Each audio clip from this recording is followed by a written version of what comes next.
Hello and welcome to Horror Wars. My name is Lamont, and I will be guiding you through this macabre dance of a show where two longtime friends put horror movies against their inevitable remake.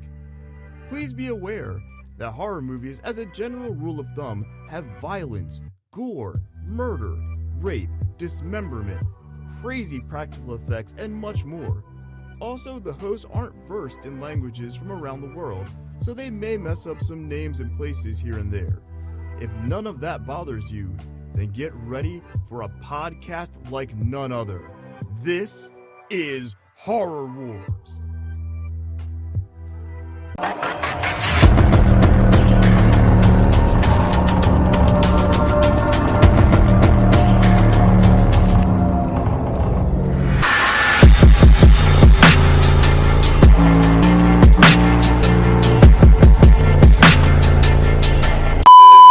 Hello out there to all of our guys, gals, non-binary pals, spooky cuties, hair-raising homies, freaks, geeks, and anything in between with a motherfucking buttholio.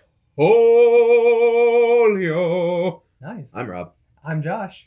And this is Horror Wars. We are the show that puts original horror movies against their remakes in an all-out war to determine which will reign supreme. We do this with a series of scores that we give to one or the other to see who comes out on top. This week we have The Crow from 1994 versus The Crow from 2024. It's going to be a spicy one. Oh, it's going to be a very spicy episode indeed. And if you want to know why it's going to be a spicy episode indeed, you got to wait until the war. Oh, yes. Because we're going to spill the tea right there. Yes. Not only that, but we also have multiple segments throughout the show as well. Death Peddling is where we usually discuss current events going on in the world of horror, provided by macabredaily.com. And today, some news about us too. Oh yeah. Horror Club is where we review a horror film. That was easy, book club style, and we'll provide a bit of background before we give it a rating of pass, rent, or buy. This week, we take a look at Spawn from 1997. And then we get into a list of doom, where we discuss the episode's top 5. This episode, our list is top 5 forms of vengeance in media. And we follow that with the horrors of gaming, where we talk about horror-related games. On this episode, we're discussing The Darkness from 2007. Sheesh indeed, because I have thoughts on this game. Oh yeah. Because I did play it.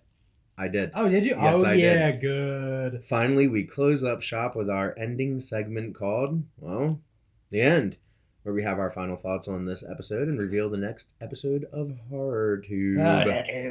So, with all that out of the way, let's get into it. Take it away, Lamont. Death Peddling. We begin the show by whetting your macabre-loving black heart with news and events in the realm of horror that are important to the week we're recording. Also, every now and again, we'll have something to say regarding the host. But don't worry, it's not very often. And it's time for the news. Indeed, it is. So, let's get this started.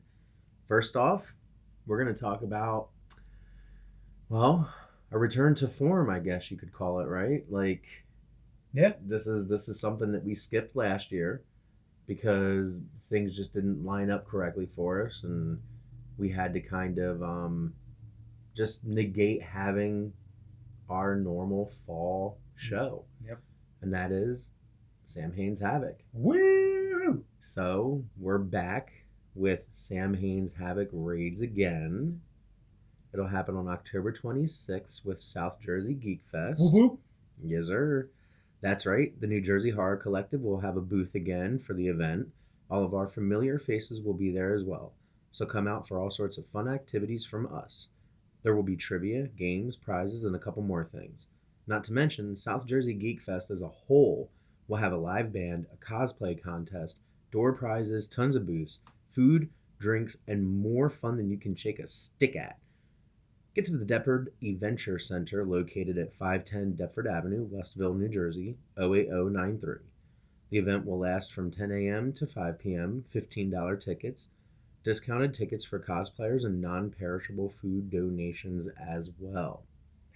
Now then, let's get to the news proper. Oh, yeah. Remember, all of our inside scoops of blood and guts come from macabredaily.com. So, Josh, what are we starting with?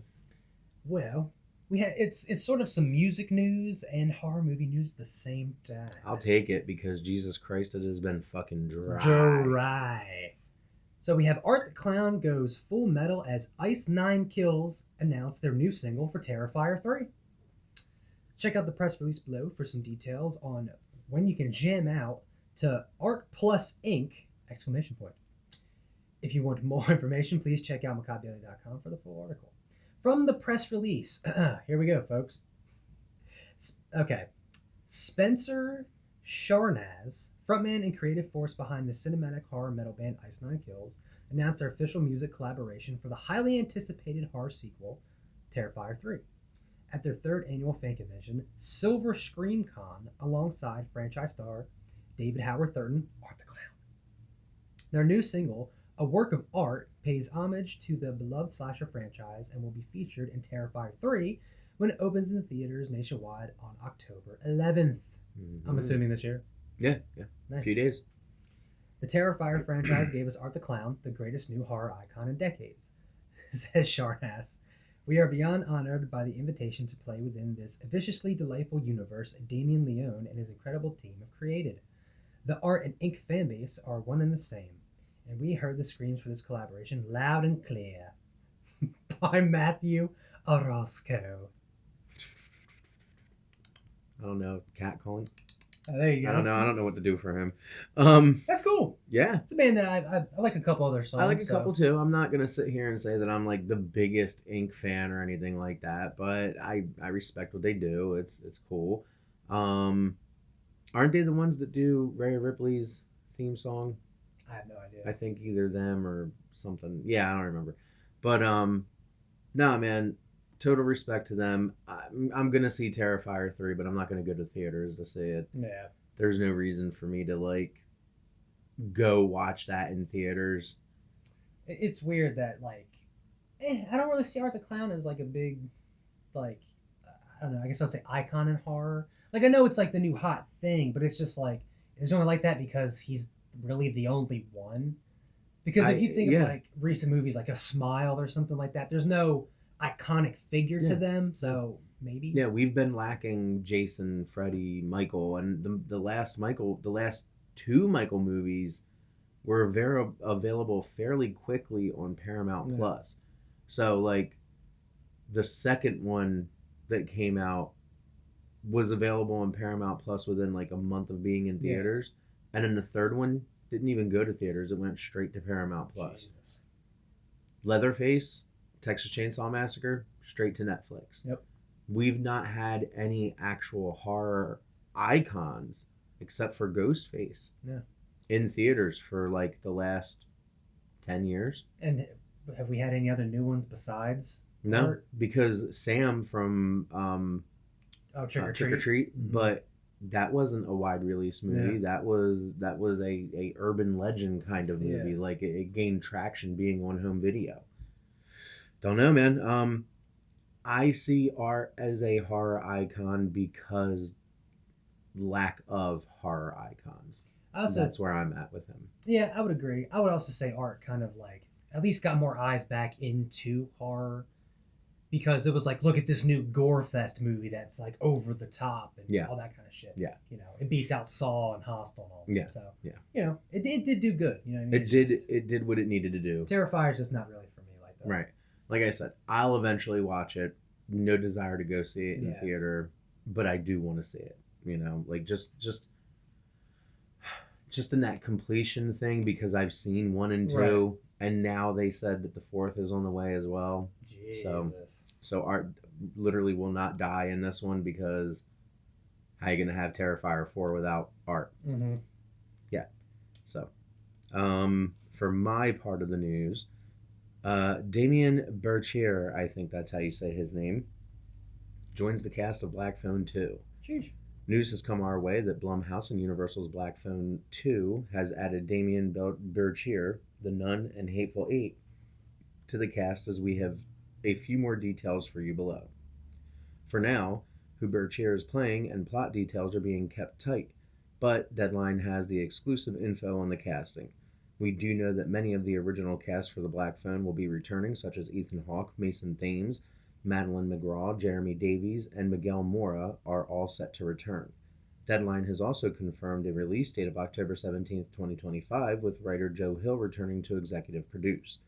Damien Berchier is no newbie to the world of horror or the supernatural, as he took on Valak, aka the Nun, in the Conjuring universe and came out semi-okay in the end. So why would a child abductor be a big deal? We hope for a film that pulls us in like the original did. The Black Phone was an amazing film and pulled in some major numbers for Blumhouse and Universal Pictures, so it makes sense that a sequel would be in the works. The film grossed an amazing $161 million at the global box office. With those numbers, you'd have to bet that this next installment will be even better. More details as we get them. Stay tuned. By Matthew Orozco.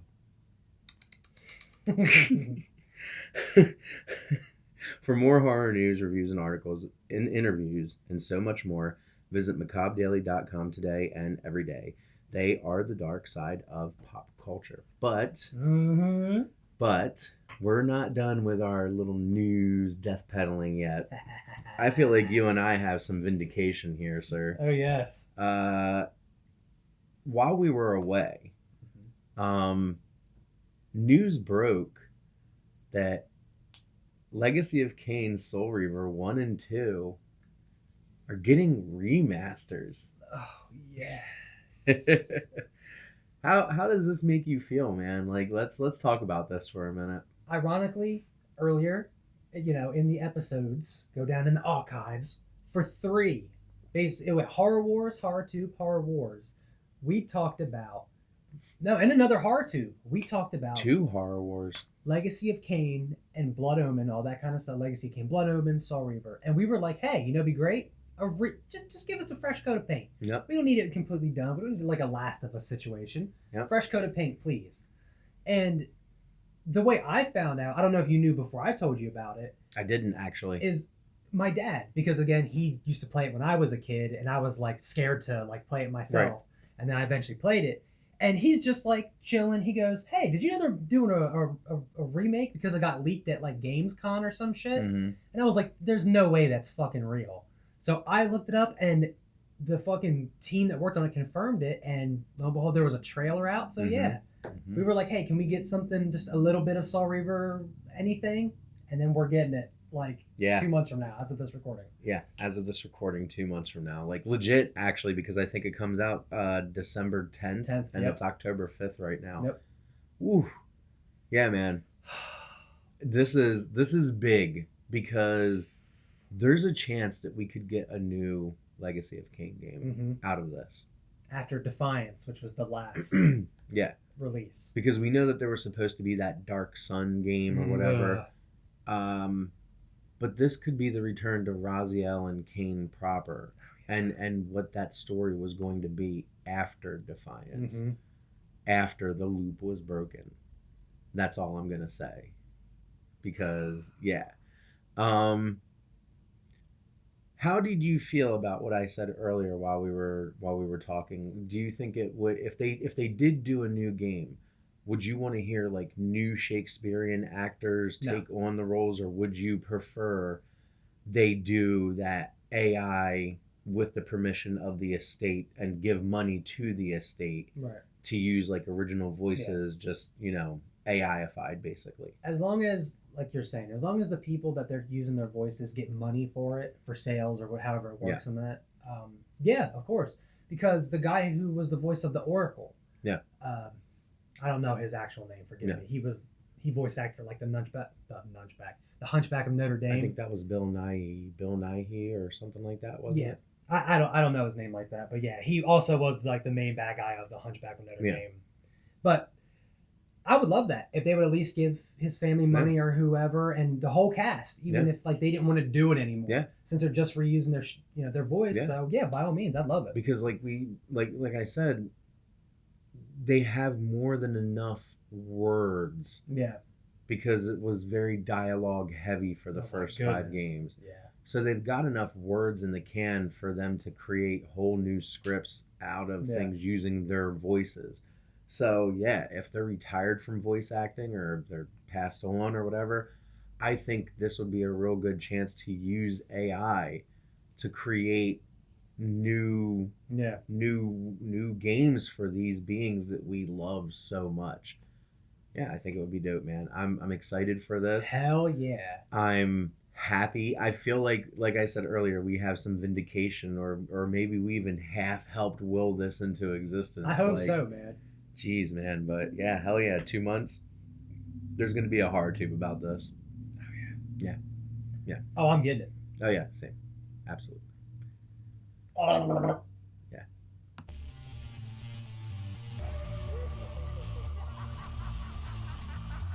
The war, the reason everyone's here. This is the main segment of our show. We put a horror film against its remake. We go stat for stat, financials, facts, where to watch, synopsis, cast, and everything in between. Afterwards, we grade them both on a scorecard, we tally up those results, and we see who wins the day. And welcome to the wall. As with every episode, we're going to tell you where we get all of our glorious information from. We source pieces from Wikipedia, IMDb, Just Watch, and Rotten Tomatoes mainly. Sometimes we have to dig a little deeper, but we shout out where we get that from when applicable. Also, when we give the information on where to watch these films, please keep in mind that they might not be available on those services by the time you may listen to the episode. So please head to Just Watch for all your viewing needs. With that being said, let's break down how we go about scoring these movies to determine our winner. We go through the series of stats, the crew, the cast, runtime, and everything in between to get our results. At the end, we discuss our reasoning for where we place points and why in a series of 11 categories. They are acting, directing, writing/plot, killer or killers, casting, soundtrack, gore/kills, pacing, time period, environment, and finally, the end. And, as Lamont said in the intro of this segment, we tally up our individual scores, combine them, and the one with the highest score wins the day. After that, we send it off to all of you and let you vote in our poll on Instagram after every episode is posted. Now that all of that is out of the way, it's time for the war.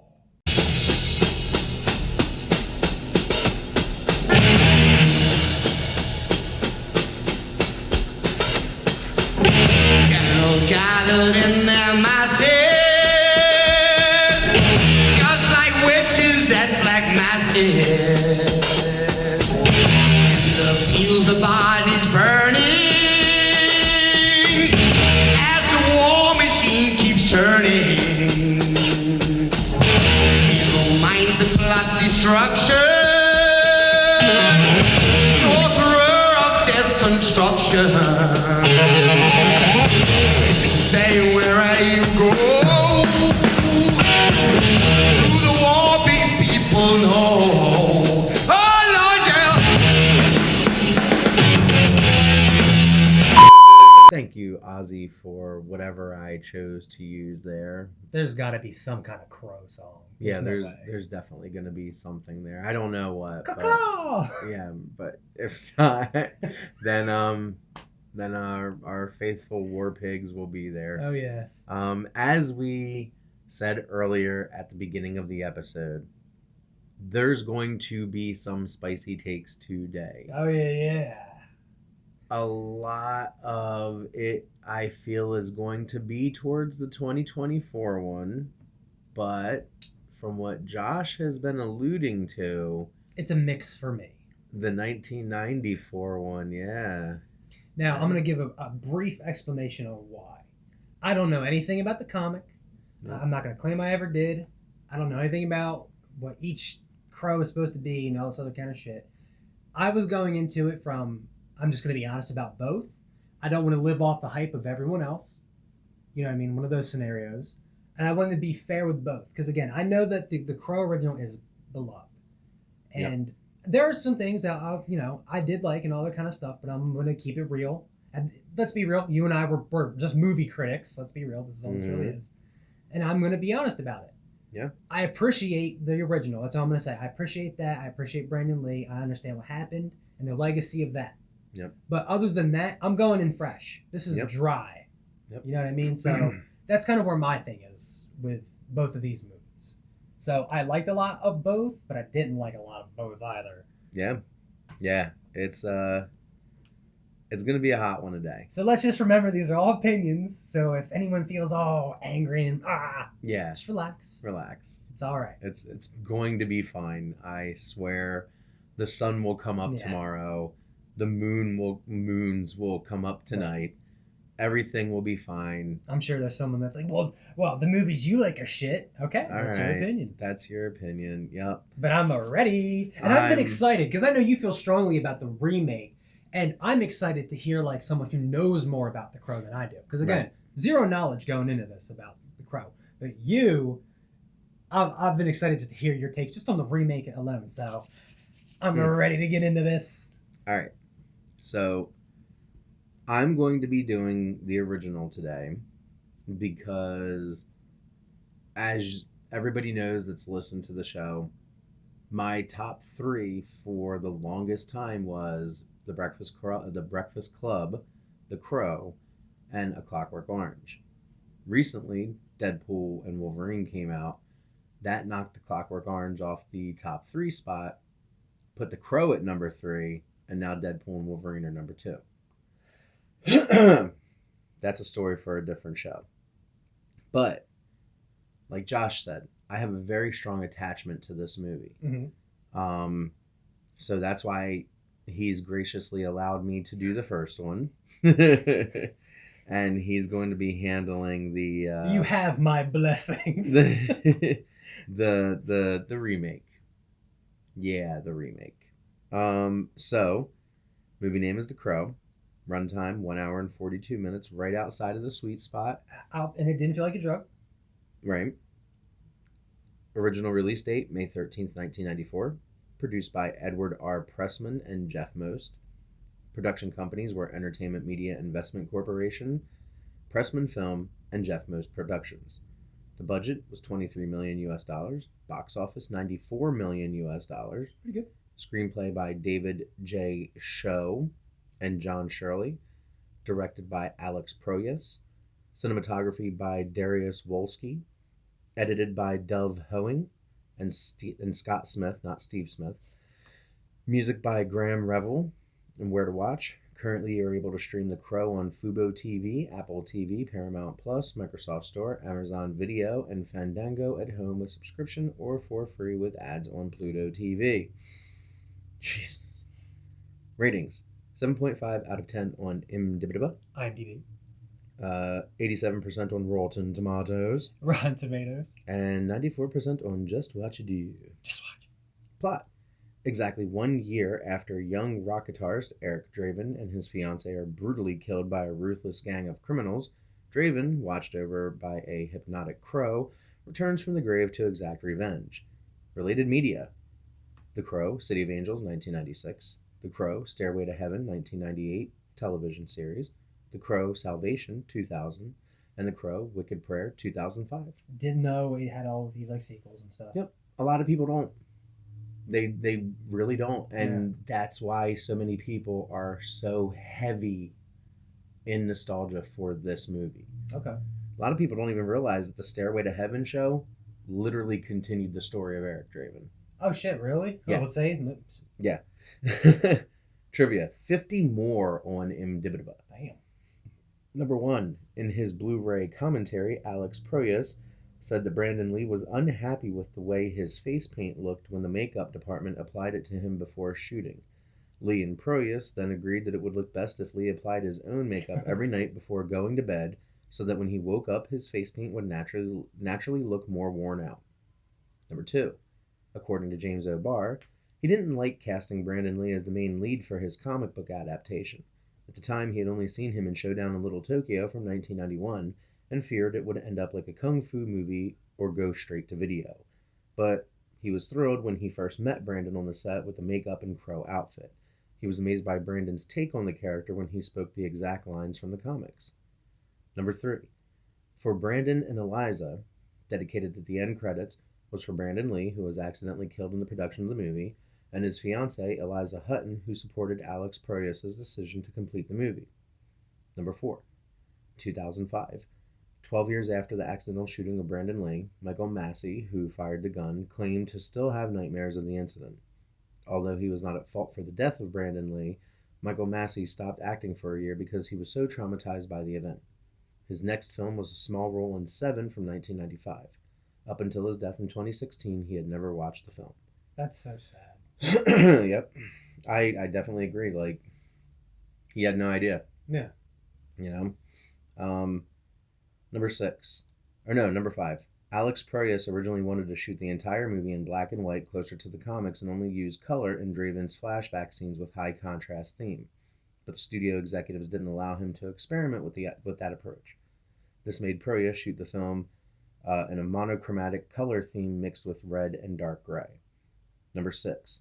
The phrase, "it can't rain all the time," is inspired by an encounter that writer James O'Barr had as a teen. While living in Shepherd, Michigan, or Missouri, prior to enlisting in the Marines, the down on his luck O'Barr found himself unable to pay for groceries.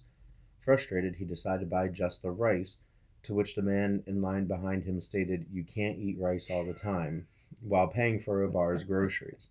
The man turned out to be Lee Coughlin, the mayor of Shepherd himself, and also the basis for the character Albright. Number 7. James O'Barr stated on the Crow DVD that when he met the movie's executives, they originally wanted to make this a musical starring Michael Jackson. He immediately laughed uncontrollably, thinking it was a joke, only to find out that they were quite serious. Man, it was only until Brandon Lee and Alex Proyas came on board with the movie that it took a more serious role. See, that's why I started laughing, because I pre-read that and I was like, what? Yeah. Number 8. While most of the scenes after Brandon Lee's death were digitally composed, there was in fact a mask that had been made directly from the mold of Lee's face. It had been intended for use on his stunt doubles if needed. They attempted to create the scenes using the mask. However, the cast and crew were far too unsettled by the prop that it was destroyed, and digital means were used to fill in the gaps. That goes back to a couple episodes ago when I said that there was a mask that they used. Yeah. At that time, I didn't know that they scrapped those scenes. I thought that in the movie there were still scenes with the mask on. Gotcha. But as you see here, it says it was added by CG. Number 9. Paramount Pictures initially developed and financed this film, but after Brandon Lee's tragic death, which caused production to shut down with an incomplete film, they wrote the project off. Entertainment Media Investment Corporation was created for the purpose of buying the film and completing it using the then groundbreaking CGI special effects and body doubles for Lee's scenes. The film would return to Paramount's hands in 2020 after the studio bought a minority stake in Miramax, which picked up distribution rights after Paramount left. Number 10. Originally, Funboy Michael Massey was not supposed to fire a gun at Brandon Lee's character, which ultimately led to Lee's death. It was changed at the last minute by the director Alex Proyas. Cast: Brandon Lee as Eric Draven / the Crow, Rochelle Davis as Sarah, Ernie Hudson as Sergeant Albright, Michael Wincott as Top Dollar, Bai Ling as Micah, Sophia Shinnis as Shelley Webster, Anna Levine as Darla, David Patrick Kelly as T-Bird, Angel David as Skank, Lawrence Mason as Tintin, Michael Massey as Funboy, Tony Todd as Grange. Hell yeah, dressed to the T, man. John Polito as Gideon, Bill Raymond as Mickey, Marco Rodriguez as Detective Torres. Michael Berryman filmed scenes as the Skull Cowboy, Eric's spirit guide, but his scenes were cut from the film when it was finished. Chad Stiletsky was Brandon Lee's stunt double in several scenes. That's pretty cool. Yep. On to the remake. Movie name, The Crow, with a runtime of 1 hour and 51 minutes. The release date, August 23rd, 2024.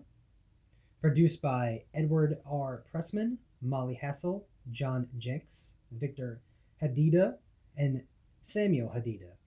All the producers.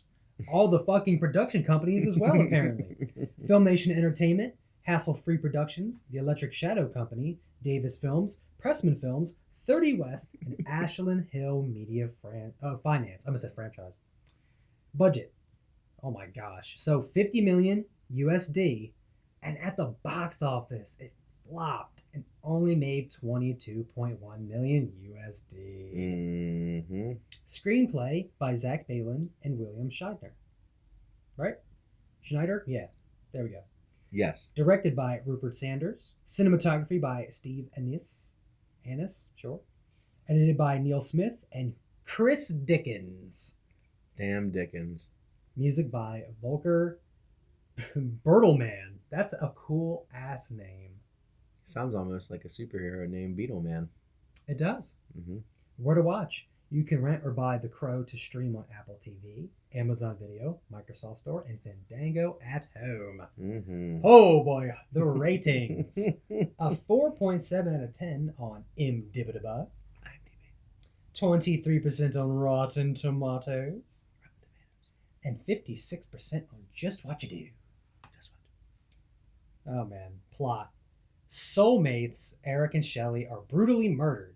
Given a chance to save the love of his life, Eric must sacrifice himself and traverse the world of the living and the dead, seeking revenge. Revenge. Related media. Non-applicable. Trivia. 20 more on IMDb. Number 1. The film entered development in December 2008. Yeah. With Stephen Norrington stating that he would write and direct a renovation of The Crow. It entered a complicated production process with various directors, screenwriters, and cast members attached at various points. Filmmakers Norton, Juan Carlos Fresnadillo, F. Javier Gutierrez, and Corin Hardy were initially signed to direct, while Bradley Cooper, Luke Evans, Jack Houston, and Jason Momoa were all cast as Eric during various points in development. Skarsgård was announced as Eric in April 2022, along with Sanders as director. Filming began in July, occurring in Prague and Penzing near Munich. Mm-hmm. Number 2. F. Javier Gutierrez was at one point called to direct the film, but not as a remake. Crow creator J.O. Barr admitted in an interview that he was impressed when he saw that Gutierrez's take would be a black and white shot-for-shot remake of the original graphic novel, using both panels and dialogue directly from the source material for storyboarding to be as faithful as humanly possible to the comic. Due to production troubles and delays in shooting, Gutierrez dropped out to direct Rings in 2017. That would have been such a cool version. Yeah. Sorry. Number 3. Danny Houston was originally cast to play the villain in 2015, but dropped out of the film due to scheduling conflicts. Production languished for more than 6.5 years, allowing Houston to return to play the villain, as he was now available. He was also in 30 Days of Night as the head vampire. Mm-hmm. Number 4. In May 2018, director Corin Hardy and Jason Momoa left the project.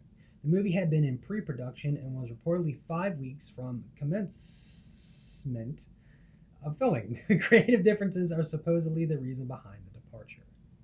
Number 5. The piece of music that plays over the scene of Eric getting ready to confront Vincent at the Opera House and Vincent arriving at the Opera House is Boadicea by Enya. Sure. The historical figure Boadicea, or Busia, sure. Budisa? Yep. After whom the piece was named, is a symbol of justice, something that Eric is also fighting for in the film. Mm-hmm.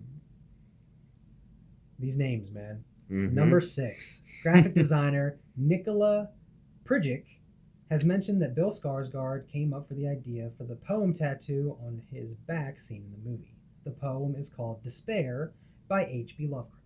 Mm-hmm. Number 7. A poster for the 1995 movie Crying Freeman can be seen on a wall in the movie.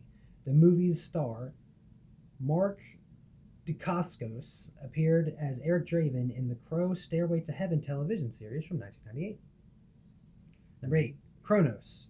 Eric's spirit god, played by Sami Wojcila, Yeah, Boajula. is based on the Skull Cowboy from the graphic novel.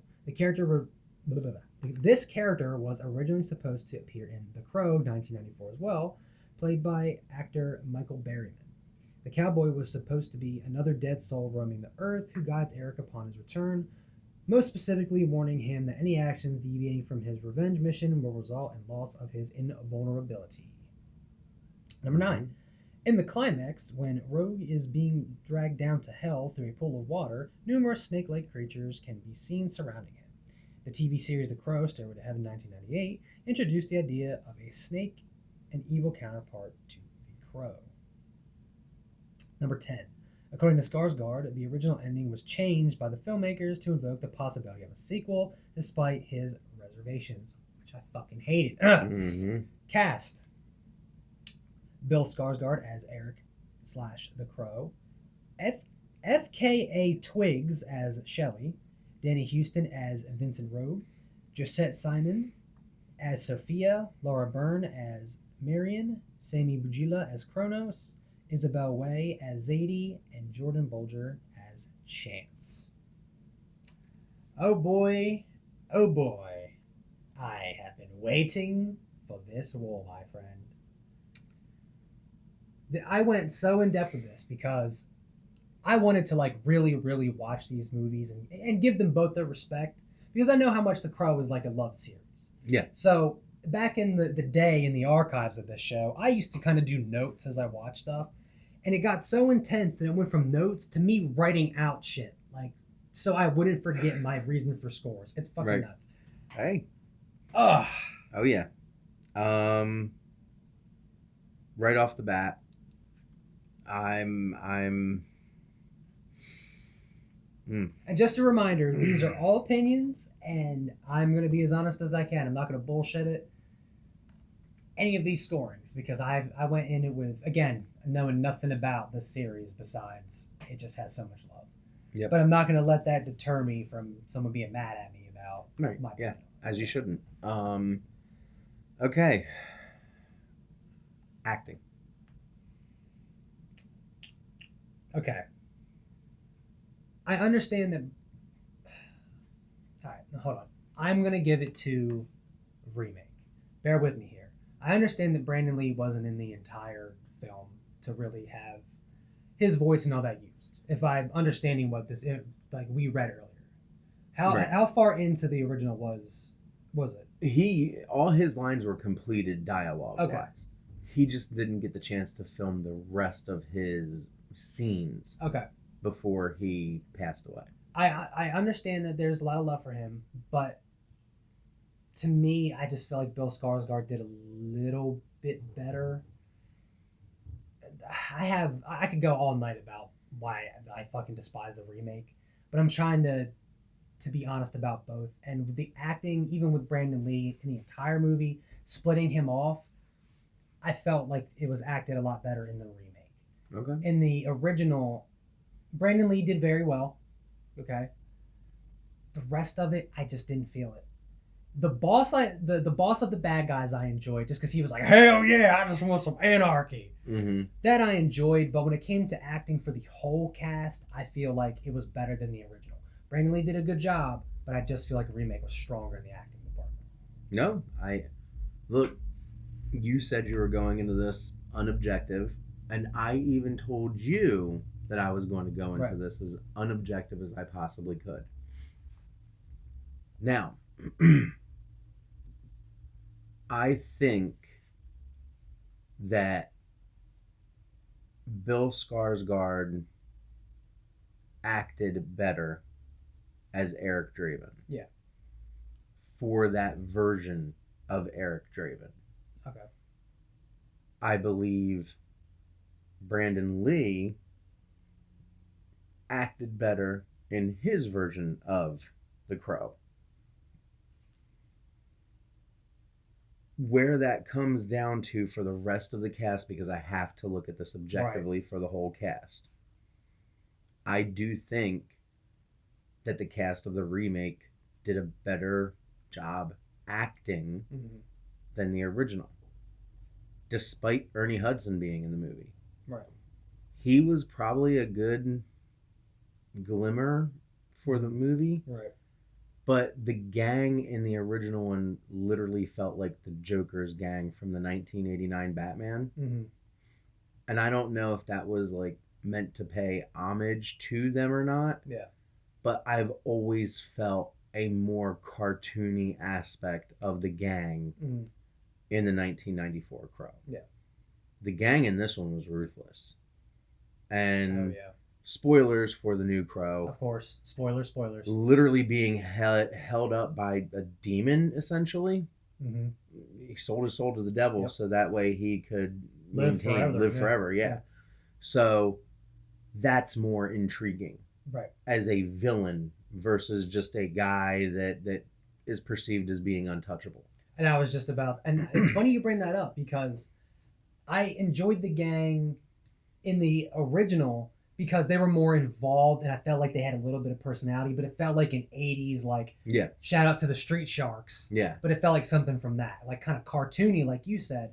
But then it was like kind of a little bit boring other than the main villain, I would say. Because again, him speaking in tongues and making you go crazy and kill yourself and all that kind of shit, super interesting. Yeah. But they didn't do much else with the rest of the gang when it was like flipped for the original. A lot of like the underlings, but the boss was just whoa, anarchy. Yeah.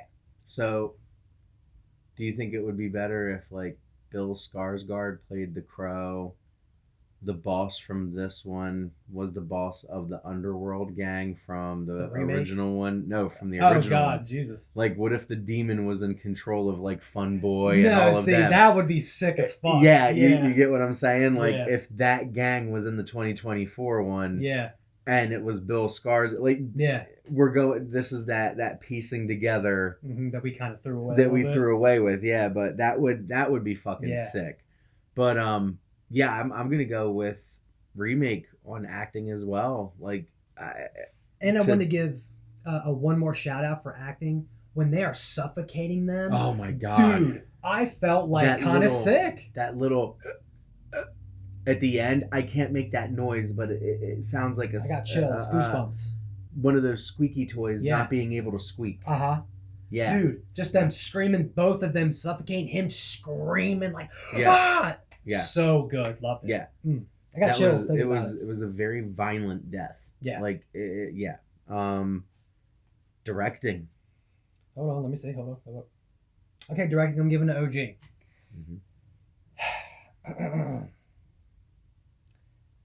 Already, everyone knows I'm tired of these romance plots. Just the directing alone on fucking dog shit remake for that. The romance plot was 22 minutes. Let me just go on that. But let me say, I'm giving it to the OG because I love starting kind of in the middle of the mess. We don't need to see it right from the beginning. It goes right into boom, police are checking out their bodies. Bam. The use of the city, going from him resurrecting to getting to each, gang member. The only thing, there was a lot of convenience in the original, I would say, direction-wise. Because it's like, wow, this dude just happens to get like a text on his phone or whatever that shows where the next bad guy is going to be. After he already kills him, it's kind of too convenient, but there's not really direction in the remake. No. In my opinion. No.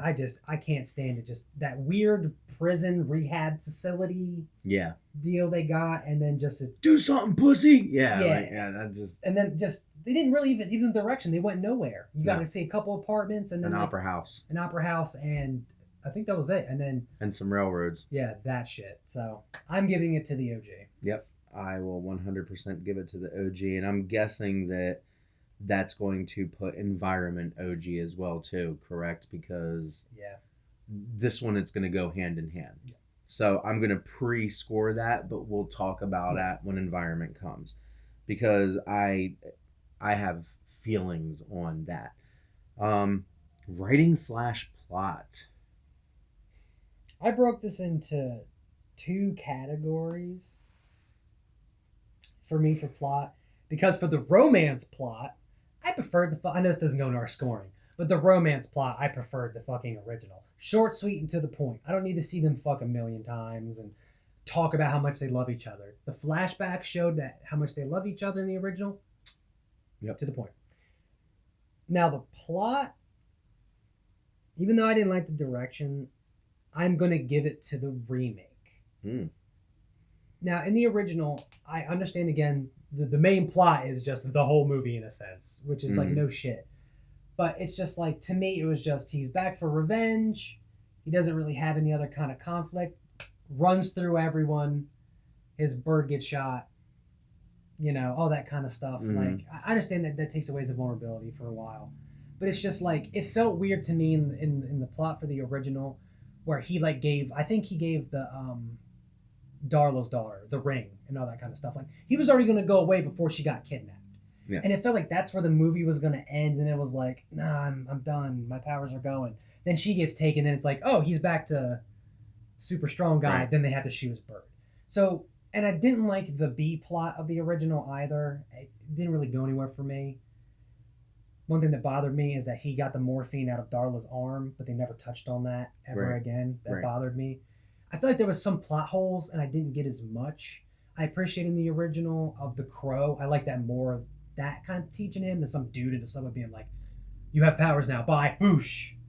But for the plot of the remake, I kind of liked, not only is it just there's an evil organization, but I love the fact that Shelley was already involved with kind of the bad guys first, and then that's how the Crow got involved. Right. So I like that aspect of like them coming after her and him just being in the mix. They killed his love, revenge. Right. I kind of like that a little more than the original. So that's why I give it to remake for plot. No, I actually agree with you. Really? Okay. Yeah. Again, I'm trying to look at this objectively. I understand that the writing in the OG one, The Crow, made a lot more jokes. He did a lot more theatrical things. I would have preferred to see that from Bill Skarsgård because that is Eric Draven in the comics. Okay. He's a very theatrical ballerina, not a rock star or nothing like that. I would have preferred to see, like I said, Bill Skarsgård kind of do a comedic version of Eric's seriousness. But I also know what they were going for. Again, by knowing what this pulled from to what it was and what the intentions behind it were, I understand better the writing of the new one, because the old one just had a lot of really good exposition shots. Hell yeah. Amazing scene, amazing cinematography. That's the OG had amazing cinematography. Agreed. Where the new one, the only real cinematic moment or the real cinematography worthy moment was when he was holding up the fucking heads at the end in the opera house. Yep. And then you saw like everybody scammer and run, and he just casually tossed them. That was a huge cinematography like moment for me. Oh yeah. But the original one is just scored with it. And that's really where the meat and potatoes are of the OG. The Crow in flames, the scenery of everything, the Gothic architecture, everything of that, you know. Him hanging, like when they would cut to him kind of like perched on like a building or something, and it was kind of that still shot. Looked so good. Looked like a fucking comic book. But that's a lot of where it ends. There's no undercarriage. Like, it feels like the movie was a music video without music. Dude, I'm not bullshitting you. I thought that myself, and I was like, maybe I'm just being too harsh. I said, this feels like Michael Jackson kind of did it with not Thriller, with Smooth Criminal. How I think that was in one of the movie he had. I forget the name of his movie. Moonwalker. Yeah. I thought The Crow was going to be something like that in a sense, because I was waiting for for him to sing, because he was a guitarist and all this shit. Right. And they focused so much on it. I thought he was going to start jamming out, and I was ready. No. So yeah, I completely get that. Yeah. So I'm going to give the writing to the remake. And real quick, what really bugged me about remake 2, it took so long to get the Crow outfit. Yeah. So long. It was like an hour and 20. Yeah. Dude. That was very annoying. The romance plot, I'm sorry. It was so much. And I timed it 22 minutes of nonstop I love you, kisses, them banging. It's like, Jesus Christ, dude. We get that they're in love. Yep. Like I said, romance plot for original, amazing.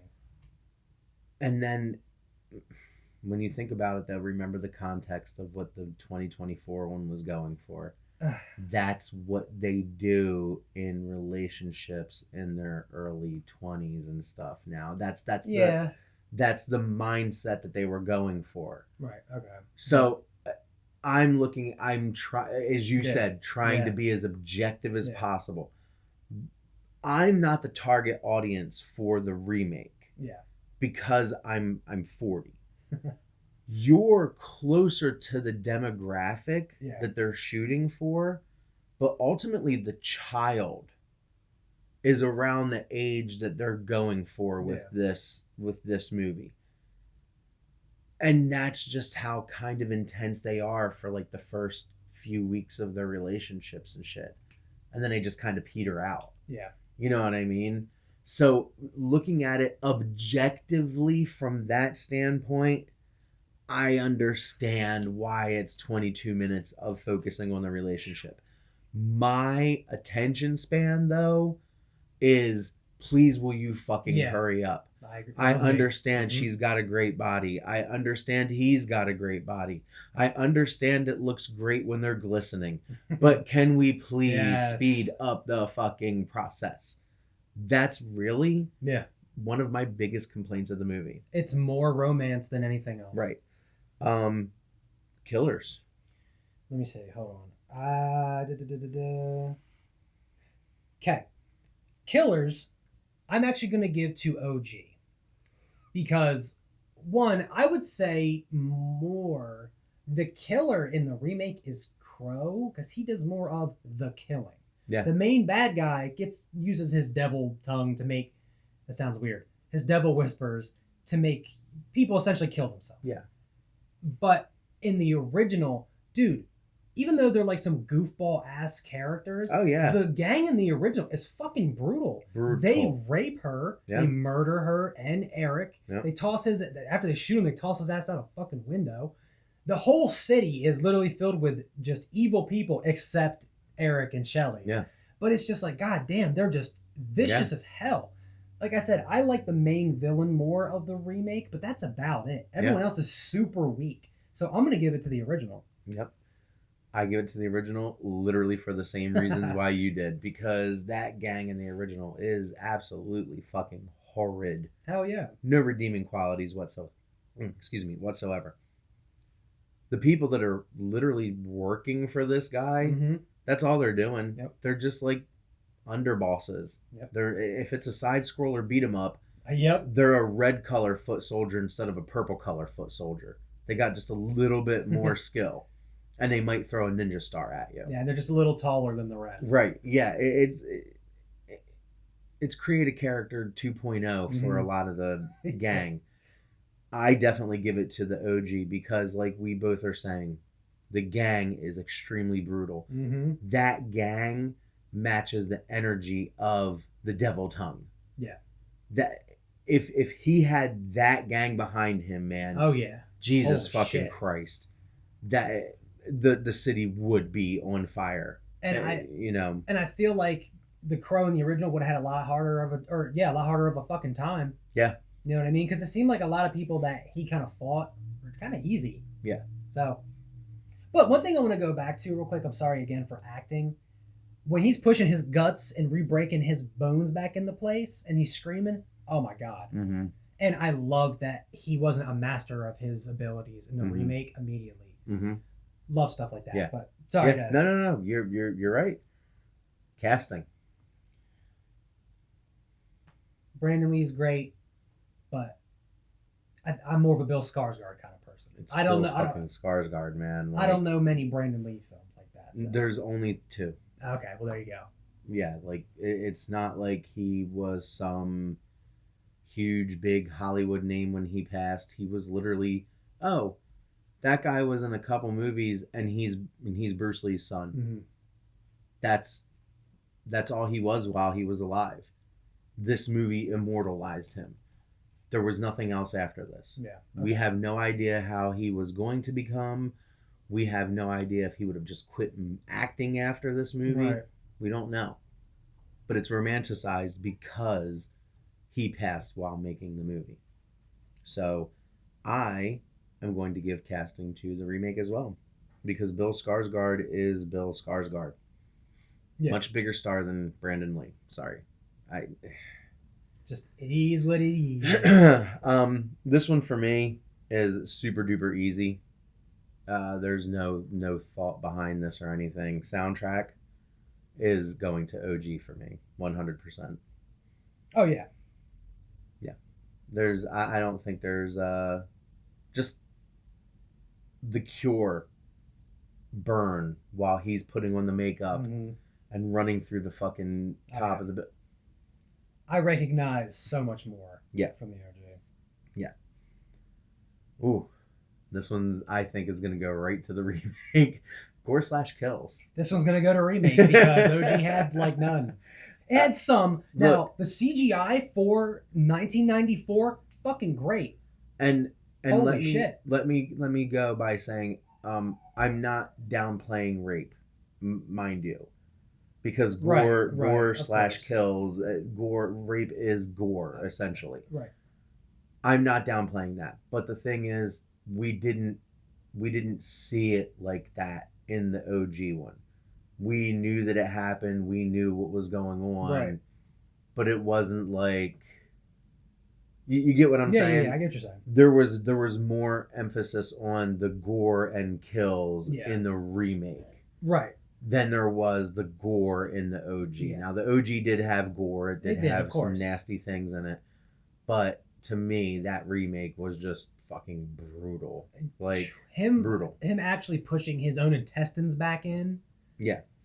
Like his leg is broken. It's literally like a full-on fracture. Yeah. And then it's just breaking the fucking bones back in. Oh man. Yeah. And him, what was it? When he pushed his sword into the dude's fucking mouth and just like split his head. Yeah. Woo! Yeah. Yeah. Yeah. On that aspect. Remake. And of Holy course shit. the decapitations like we said earlier and all that shit. Yeah, like the shotgun blast to the fucking face and shit. Like even the dude getting pulled down into the water. At the end. At the end. It still looked brutal. They were ripping him into fucking pieces. Yeah. Fucking, I liked it better than I thought I was going to. Pacing. I'm going to give it to the OG. Yeah, buddy, because you feel every 1 hour and 51 minutes of the remake. The romance part alone ruins it. Yep. I don't need that much romance. Yep. I don't need to see, like, I didn't mind seeing him fix himself and go through the pain, but they kind of used it a lot. Yeah. I feel like, it's one of those less is more kind of things, and it's just like, all right, we don't need to spam that over and over. Right. How many times do we have to have the main bad guy use the devil powers? Like, we're kind of just going overboard at this point. And it's just like, it's mostly romance plot, the opera scene, and then just a little bit of other scenes, and that's it. Yeah. When, at least in the fucking original, again, we started right in the middle of the drama, and it went great. The only thing that kind of bugged me was the B plot, but it still involved the crow. Right. So I'll take the pacing was still pretty fast moving. Yeah. I give it to OG literally for the same reasons. Literally, again. Right. Again, this is me being objective. This is me, but even legitimately, there's no comparison. Yeah. None, in my opinion. Here's going to be a fun one. Time period. Given what you know about the 2024 one, but also what the 1994 one was going for, and in my opinion, achieved very heavily. See, and even in my notes, I personally went with the original. Okay. Because I get with remake now, since you told me that, they're kind of going for more of like like the rehab kind of situations. It's weird that they made it a prison too. Yeah. Which kind of threw me off. I don't know if those are real things. Maybe I just don't know. Right. But I get it now. But I felt more like it would have been a lot more anarchy back even in the 90s when it came to like cities like New York and all that kind of shit. Yeah. And I wasn't, old enough to know what was going on in 94, but still I kind of feel like it fit more of that kind of outlawish time sort of than with like the current one kind of going with just like, hey, you know, the drug usage in the world is a lot more now Right. than ever has been. Everyone's kind of going through rehabs. So I'm going to give it to the original still. I kind of felt like it was a lot better, I would say. Okay. No, I'm going for the OG on it too. Like you said, that whole the time period to me fits better for the 90s one because there was a lot of anarchy going on. Right. And Mischief Night was a big thing in the 90s. Mischief Night was huge. It caused a lot of fucking wreckage and mayhem and all sorts of stuff. Like, you know what that is? It was October 30th. Oh shit! That they were, that's what they were celebrating in the movie. That Mischief Night was a huge thing in the 90s. Oh, I didn't know that. There would be a lot of anarchy in a lot of cities on Mischief Night, and this played right into that. So, for that to be one of the major themes of the movie was really cool for me because I did experience that stuff. I watched the news of this shit happening and going on, and the riots that were happening, for all the misjustices and things that were going on in the 90s and everything. That was a legit thing. Huh. So for me, the time period actually fits the time period. Right. I do understand and I respect what they were going for with the remake. But what they did was a reimagining, Mm-hmm. of stories that were already there. Yeah. The OG did take from the stories, but kind of twisted them. Yeah. James O'Barr was on set for both. James O'Barr gave approval for both. But the time period of the 90s one was just so much more the time. Yeah. So I gave it to the OG. We both gave it to the OG for environment earlier. So what was your reasoning for giving it to environment? It's just I enjoyed the environment more because it was just a gang run town pretty much. Yeah. You know what I mean? They owned the city in a sense. They could do whatever the fuck they wanted, and if you're in their way, well, we saw what happened. Yep. It's just I didn't like the environment for the remake because again, it was like the drug rehab type deal, the apartment, a kind of a fancy building, the opera house, and that's it. And then the fucking train station or whatever. Yep. Which it's always bugs me. Why does there have to be like how Resident Evil has like the safe rooms where like nothing can attack you? It's like, why do we have to have like the superpowered person just learn their abilities, be able just to go back to that back and forth? Yeah. It's just It's kind of overplayed. It was just so much better than the original. A gang run town. It's just violence everywhere. No, I completely agree. 100% fucking agree. We're here. The end. I'm giving the OG. Yeah. Because the remake, man, the setting up sequel one, I don't like movies that like are just so obvious about a sequel. I get that, like, I know in like Deadpool they kind of did the Deadpool 2 thing with Ferris Bueller's Day Off kind of thing. That works for me. But for this, it's so cliched of like, it's what I'm okay with for now. Spoiler ahead, they kind of do the same shit with Spawn. Yeah. So it's just so cliche. At least in the original, it was perfectly like tied up. They finished their plot. He's gonna rest again. Shelly comes and gets him and takes him to the afterlife. That's it. Perfect. A neat fucking bow on the entire thing. That's what I was trying to get at. A nice bow, and we're good. The remake, Nope. I could come back. No, it contradicts itself. The dude tells him you'll never be able to see her again, but it's like, oh, there's a sequel, so we might see her again. So you took away the whole reason for him getting her soul back, in a sense, besides him really loving her. Yep. Cool. Yeah, I'm giving it to the original. Fuck the remakes. Yep. So, with that, what do you think the score is? Are you giving it to the original as well, I'm assuming? Yeah, I'm giving it to the original as well because there is an ending. There's an actual ending. And to me, the last 15 minutes of the movie were so much better than the last 15 minutes of the remake. God. Yeah, dude. The last 15 minutes of the remake, once that opera house part was done, it kind of shit the bed to the end. And then also, sorry, but the fact that literally, none of the movie took place. Think about it. None of the movie took place because at the end, they revived her literally at the scene where she was murdered at, where he was dead. Unless they just somehow went back in time. I guess that's what they did, but there wasn't any explanation of it. There wasn't any explanation of when you're going to die, you're going to remain here and she's going to go back in time to where she died. Yep. There was no explanation of that. Okay, I understand, but it just made it seem like at that point there was no plot to the movie. It didn't exist. So at that point, if you do make a sequel, is she going to remember?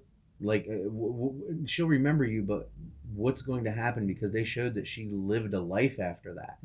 They showed that she went on to do things. And so what's going to happen in the fucking sequel when he pops back into her life 8 years later and she's got another fucking man? They're just ripping off a Spawn. Right. Right. I don't think there's going to be a sequel because they owe like $60 million to the fucking studios. By the way, update on the fucking US dollars that the remake has won because it was gotten because it was 22 million a couple weeks ago when the script was written. It's 23 million now. Oh, whoa. It has made another $1 million in video sales or digital whatever. Yeah. You know, in all honesty, I know you asked me to guess the score, but I'm gonna say real quick. I thought that you weren't gonna give any points to the remake. I'll be honest. I knew you weren't gonna go in super biased, but I kind of thought you would give the props to remake. But no, OG would have been your whole thing. So real quick, I think it's a tie. You think it's a tie? I had a feeling somehow it just boop boop boop boop boop. It would have been a tie until the last 4 segments. Okay. So pacing, time period, environment, and the end were all original. 14-8. That's not bad. That's not bad. 6 points behind. We've had some major blowouts. What I liked about the remake is literally what I didn't like about the original. Okay. If there was any movie aside from Malum and Last Shift that we could stitch together to make a perfect movie, I think this movie could have been that. You take Bill Skarsgård, but then you take the original woman that was Shelley, because I didn't like FKA Twigs as Shelley. I'm not gonna lie, I didn't like her. I didn't like that whole thing.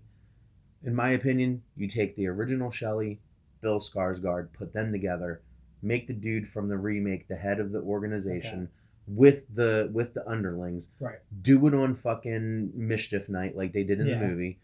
Kind of have a comedic version of The Crow, but serious as you can.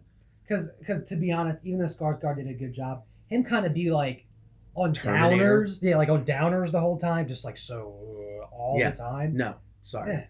That took away for me. Like it really did. It was really if it wasn't for the rest of the people acting so well in the remake, Bill Skarsgård's version of The Crow really would have taken it down for me. I'm not gonna lie. Right. I liked the brutality and I liked the delivery, but the character of Eric Draven in this one was just real fucking shitty. I didn't really see any redeeming qualities about him. At least in the original one, Eric Draven had very many redeeming qualities and was really perfect for The Crow. Right. This was just a recovering addict who seems like he kind of went back and relapsed. I don't know. I know the controversies around that stuff, but it's just, I feel like the way that they portrayed Eric in the remake was just not it, fam. I was going to say, I know you've been holding back on it. So, again, why do you feel like the remake was just so blah? I think it's because they were going for a specific demographic. You think so? I think that it killed the movie because of that. Okay. You try to cater to demographics, and it's been proven that you try to cater to specific demographics, you're not going to get as much of an investment on return as you are hoping for. Right. And that's not to be disparaging, that's not to be mean, but there's just a lot of ignorant people out there that will deliberately bomb and kill a movie or a show or anything before it even has a chance because of the cast involved or anything like that. So I want to make that part clear. I just think that the demographic, the 19 to 24 year old that they were going for, they don't have disposable income like that. Yeah. They're not going to go out and see a fucking movie and spend $18 on a ticket for one of them, another $18 on another one, $20 for a thing of popcorn and soda. Everything is so expensive. You're not going to... That demographic, that first date demographic or that first month demographic that they're going for is niche. Yeah. You're not... And especially they didn't fucking advertise the movie. I saw maybe 3 commercials on television for it. Never did at all myself. And the commercials that I saw didn't explain what the movie was. And even knowing what the movie was and going to it with objective eyes and everything, it still fell flat to me. Because we actually talked about the trailer on HorrorTube. Yes. And we were super hyped. The trailer makes the movie look better than what it is. Yes. Honestly, if we could ever have a show that's like, what was better, the movie or the trailer? Honestly, the trailer does more justice to it than the actual full-length movie. Yeah, I think if they would have cut out that subplot of the romance being 22 minutes. Oh my God. And again, Kronos was supposed to be Skull Cowboy. Skull Cowboy scenes were actually really dope. Mm. So if they would have brought Skull Cowboy in for that, and then kind of did the whole, like, this is how you use your powers, I would have been perfectly fine with that. I like that better than just like, here, I'm just going to tell you some mysterious stuff, and then I'm going to push you into the water. Now you're back. Right. Figure it out, bud. Yeah, I could talk about both of these movies for a long time. We could always do a HorrorTube just about them. Yeah, we could eventually, because I do want to give another viewing of the 2024 Crow, because I don't feel like I'm being harsh on it. I feel like I'm being very objective to it. Getting to the end of the movie took me 3 times. I fell asleep 3 times watching the movie. It's definitely a snoozer. For a lot of that. For the first, no cap, for the first 58 minutes of the movie, I pinpointed it. The first 58 minutes of the movie, some of the slowest shit you could possibly imagine. Then it picks up for like 25 minutes. And then it goes into the last 15 minutes and just fucking dies. Yep. And I'm like, what the absolute unmitigated fucking hell did they release? We maybe get Crow in the outfit and doing his thing for 20 minutes probably total, the whole film. Yep. And that's just up until the fucking opera house, because he doesn't even kill the main bad guy. Yep. He just kind of puts him there, and then the things just take him, and he just watches. Yep. Doesn't even get his own revenge. So, and again, another plot hole. Shouldn't he just not have his powers now? Isn't his revenge complete? Yep. Why would he come back again in the sequel? Yeah. Now, when you break down the remake and it's like how we do with their scoring system, sure, remake has some good points. Yeah, absolutely. But as a movie by itself, it is dog shit. Yeah. It's bad. And just like the original, it has a lot of really good qualities to it, but what's bad is bad. Right. You can romanticize it all you want. You can look on nostalgia all you want. What's bad is bad. But I'll be honest, if I were to ever go back and have the option to either watch the original or the remake one more time, I'd watch the original any day. Yeah. You know what I mean? Maybe when it's on, like, you know, one of the regular movie channels on cable television, maybe I'll watch the remake again just to see. But to just go out of my way to watch it, I don't think I'll ever watch the remake again. Yeah. And you even had access to my Vudu to watch it, and you'll never watch it again. That's kind of telling. Yeah. You know what I mean? And you know, I don't even like I would even ask, like, bro, I'm gonna watch it one more time. Right. I'll never fucking watch it again. Right. Yeah. I know. And that's what I'm saying. Like, they had good intentions. Right. They had a good concept. They had a great marketing tool that they never used. And that's why this movie flopped so fucking hard. It was acted very well. It was produced very well. It was sleek. It looked good. Right. It looked like a good updated version of The Crow. Right. But you took the soul of the movie away. And Brandon Lee was not the soul of the movie. Right. Brandon Lee was the carrier of the movie. The soul of the movie was the city. It was the bad guys. Yeah. It was the pomp and circumstance of everything. Right.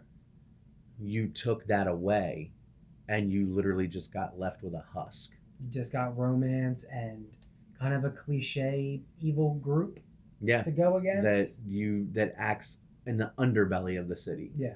That's clandestine and nobody knows. It's secret. Like, the guys in the OG were out. They were there.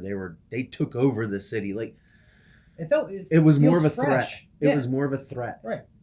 Like, even 94, it feels fresh. I mean, geez, how many times have we seen in any movie, not even horror, in movies, just like the sleek suit bad guys that are in like the new cool car that's out this year. Yep. And that's all it was in the remake. Yeah, That's literally what it was. But he was demonized. Yeah. So, all right, 14-8. Not bad. Not bad. Respectable. Now we're gonna throw it over to all of y'all. I'm gonna assume the OG is gonna. The OG is gonna fucking sweep. You know how you do like the sweep kick in Street Fighter 2 over and over and over again to the person in the corner. That. Pretty much. That's what's gonna happen. So yeah, let us know your thoughts, opinions. If you have any thoughts on our takes, email us ourwarspodcast@gmail.com, and we'll answer it. We'll talk to you about it. Someone's just fuming right now. Yeah, like that. Horror Club. Each episode, we pick a film that complements the war. We then review it under a series of categories and ultimately tell you whether we think you should pass, rent, or buy. Well, hi. Nice to see you. We think it's time for you to sit back, relax, hang out, smoke something, and vibe. It's time for Horror Club, our movie review done book club style. Let's discuss how this works. Much like with the war, we have a series of talking points that include acting, gore/kills, directing, pacing, writing/plot, killer or killers, cast, and soundtrack. This category sound familiar? It's because they are. We basically use a lot of the same things we do from the war because we find them to be the simplest and best way to come to our conclusions. So, let's talk about it. The movie name is Spawn. Oh, yeah. Release date, August 1st, 1997, with a runtime of 1 hour and 38 minutes. And let me tell you, you do not feel 1 hour and 38 minutes watching that movie. Budget is $45 million US. Box office is $87.9 million US. Production companies were New Line Cinema, Todd McFarlane Entertainment, Juno Picks, and Pull Down Your Pants Pictures. What the fuck? Produced by Clint Goldman. Screenplay by Mark A.Z. Dipp and Alan B. McElroy. Directed by Mark A.Z. Dipp, or Dippé. I think it's Dippé because it's got the little thing at the end there. I was going to say Dippy. Dippy? Alright. Cinematography by Guillermo Navarro. Edited by Rick Shane, Michael N. New, and Todd Bush. Music by Graham Revel. Hey, wait, isn't that the same guy from the fucking other one? Yeah, hold on. I need to... Real quick. That's the guy from the Is it the OG Crow or was it the remake? It was Crow? the OG Crow. It was the OG Crow. Holy fuck? shit! All right. I'm still scrolling. Yeah. Nice. That is fucking crazy. Well, shit. What a surprise! Shit on my balls. Plot: an elite mercenary is killed but comes back from hell as a reluctant soldier of the devil. Starring Michael Jai White as CIA agent Al Simmons /Spawn. John Leguizamo, super random, as Clown/Violator. Martin Sheen as CIA Director Jason Wynn. Teresa Randall as Wanda Blake. Nicole Williamson as Nicholas... I'm going to butcher this. Cagliostro? There you go. Yeah. D.B. Sweeney as CIA agent Terry Fitzgerald. Melinda Clarke as CIA agent Jessica Priest. Cool name. Mm-hmm. Miko Hughes as Zach. No last name. Mm-hmm. Sidney Budoin as Cyan Simmons Fitzgerald. Oh my, the coolest name. Michael Papa John as Glenn. That is great, Papa John. And Frank Welker as the voice of Malbolgia. Spawn. Oh, and this is. Oh no, I'm sorry. I thought this was a must-read Nope, film fact. nope. It's not. Spawn creator Todd McFarlane makes a cameo appearance as a homeless man. The characters of Sam and Twitch appear in silent cameo appearances portrayed by uncredited stand-ins. Now here's the must-read film fact. John Leguizamo described wearing the fat suit as, quotes, like a penis wearing a condom. I thought that was appropriate Oh, for the yes. movie. I thought that was an appropriate trivia fact. Whew. Oh, this movie. Oh, this fucking movie. Acting. I'm going to be real, kind of bad. Kind of bad. I was expecting more. Right? Spawn looked cool. Right? Spawn looked great. The acting all around. I like Michael Jai White. Yep. Him in like martial arts films, top tier shit. Hell, him in Dark Knight. That too. Great. Yeah. Enough with the clown. Yeah. Bro, Great. acting all around, poopies. Yeah. Kind Wasn't of he in poopies. Hateful Eight too? Michael Jai White now. No. That was in the news article earlier. Yeah, no. He was in something recently. I don't know. I have no don't idea. know. Yeah, that movie was trash when it came to acting. John Leguizamo was a standout. Him in the fat suit. It was cool, but I still Right. didn't even really like it. Yeah, that's the standout. That's Yeah. what I'm trying to say. Okay, Like yeah. that's the bar. Okay, I see. I see what you're saying. Yeah. Okay. Yeah. Directing. Nah. That's not it, fam. Nah. Writing / plot. It felt like what would be for directing and writing / plot. It feels like what would be like a stencil you could follow for like an action movie kind of comic book thing. The writing and plot are fucking terrible. It's just like dude kills people, but this time now it's like, ooh, no, now it's bad what we're doing. I don't do it anymore. Right. Then there's a bunch of double crosses, but they're all working towards the same goal. You son of a bitch, I'm in. For real. Yeah. I guess like your butler / friend now is banging your wife. I thought, honestly, again, not knowing much about Spawn, I thought he was going to go after the guy that was banging his wife. Nope. And then he goes after the main guy and it's still like, no. Before he even gets changed on why he wants to be a good guy. Yep. It felt like evil Spider-Man kind of Yep. in this. Yep. And guess what? That's literally the comic. Okay. Yep. Killer. Was there really a killer? I mean, he got blown up in the beginning. Yeah. There was Dude, more people got thrown into cardboard boxes. Martin Sheen. Yeah, I guess. Yeah. Malboja. More, like I said, more people got thrown in the cardboard boxes than anyone really got killed by a killer because there wasn't a fucking killer, really. Right. Because Spawn didn't even really kill anyone. Right. You know what also bugged me about this movie was that, like, when Spawn was shooting his guns, he would, like, do a backflip and then just shoot like he was shooting no Yeah. one. No. A lot of times he wasn't even aiming. He was just like, Yep. Yep. Nope. I get it. I 100% get it. Casting. It's got a cast. It does. It's got a cast. It's got 1, 2, 3, 4 big name stars and somebody with the name Papa John. That's pretty fucking, you know. That's pretty big, honestly. Cast was good. Soundtrack was good. Soundtrack was pretty fucking good. Soundtrack was good. Real quick, the CGI in 1994 Crow, good stuff. CGI in this shit, what the fuck? 1997. Bro, and it was 3 years later. 3 years later, yeah. They loved the green swooshy effect. Yep. From his eyes, every power had the green swoosh. It's like, dude, y'all really love to use this shit. Yep. That's how it is in the comics, though. Is it for real? Yes. Holy shit. Yeah. But it looked bad. Green eyes, green hands. Yeah. Crow was better. Yeah. It was. Yeah. Gore/kills. There what? Yeah. For a Spawn movie, there was. Weak. Yeah. More cardboard boxes. The fight in like the homeless alley had more destruction and that kind of shit, and there still wasn't any kills. People just got thrown across. I think that the homeless boy's dad, I think, died. I think. Yeah, but I don't remember. But it wasn't after anything direct. It was like indirect death. Yeah, it was just like we see him get wheeled off in the ambulance. I don't know if he died or was just hurt. Right. I don't remember. Mm-hmm. That's how much I care. Pacing? I'll be real, it was shit. Whew.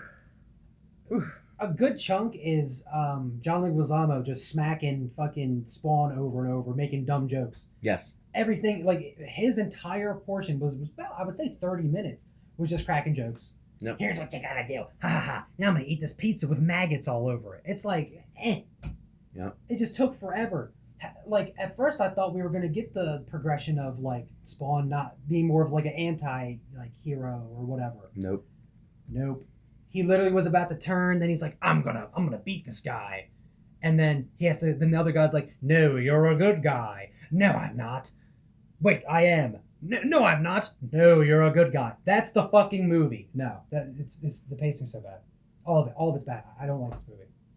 So is this a pass from you? This is a pass. All right. Look. I'm sorry, the ending also shit. Yeah. Same, the remake of The Crow, and this had the same thing. Ending. Yeah. He fought off the evil forces, and both of them say, for now. And then we get to see him perched on like a church.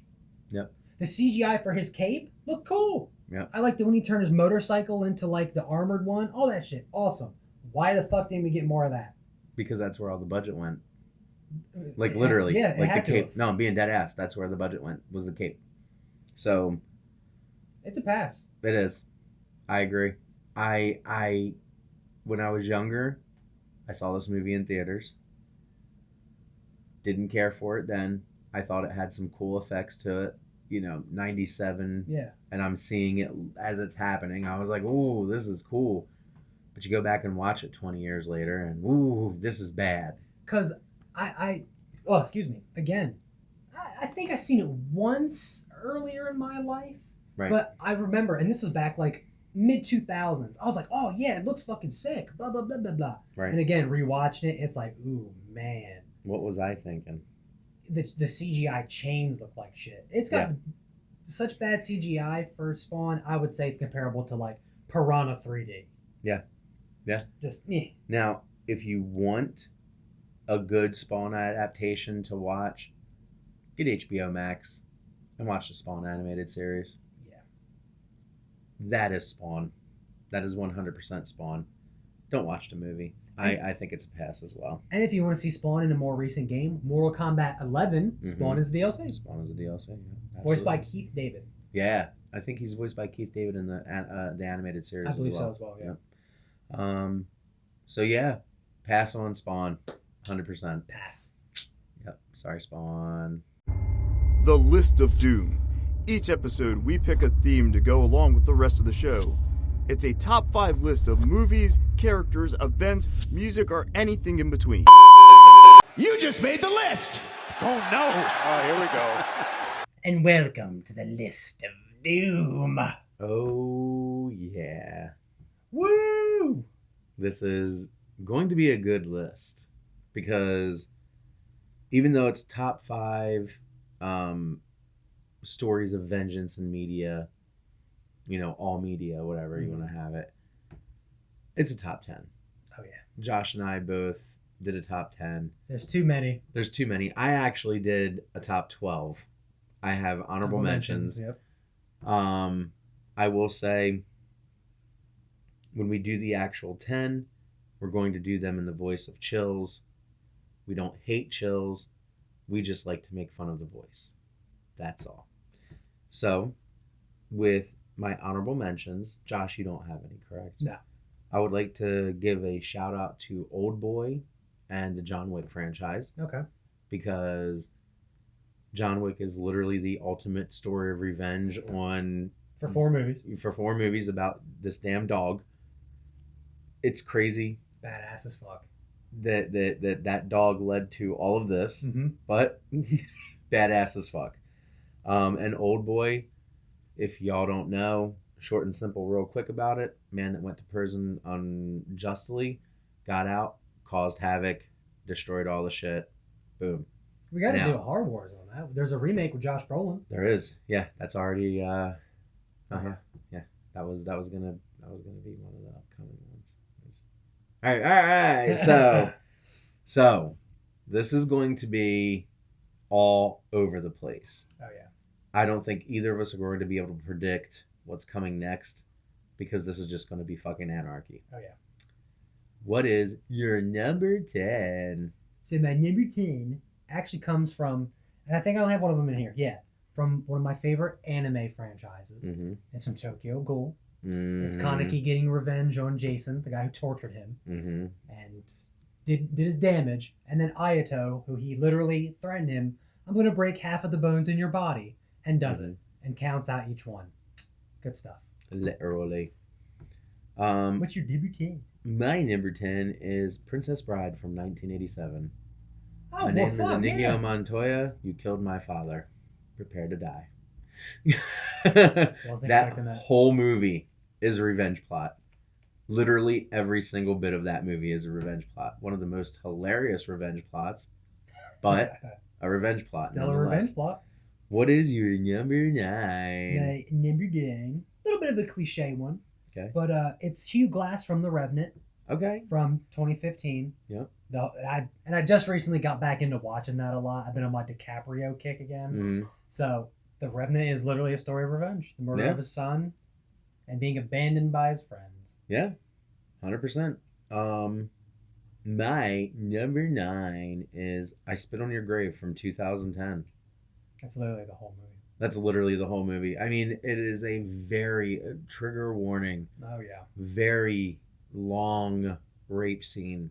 It was about 18 minutes. Yeah. It's fucking brutal. And it's brutal. But the revenge that she gets on these motherfuckers Oh, yeah. is so satisfying. Original and remake. Original and remake, yeah. But I just prefer the brutality of the remake more. Oh, yeah.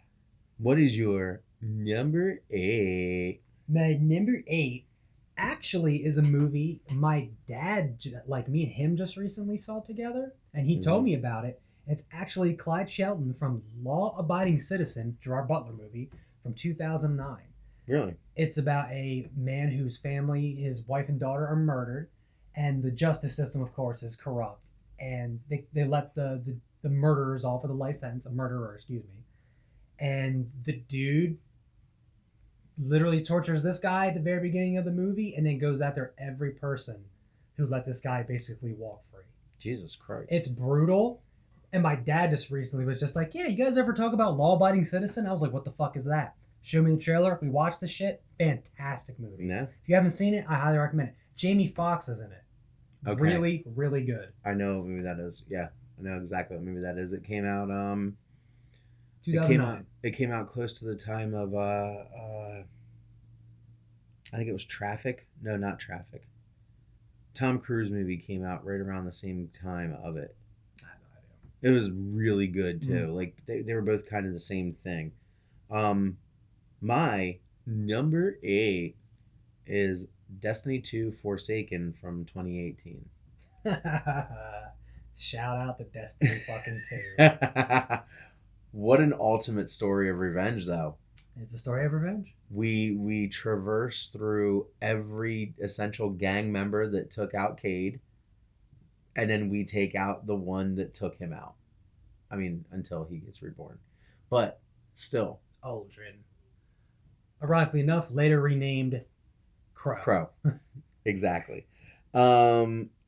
What is your number 7? My number 7, we're jumping into the video game world, and it is Corvo from Dishonored.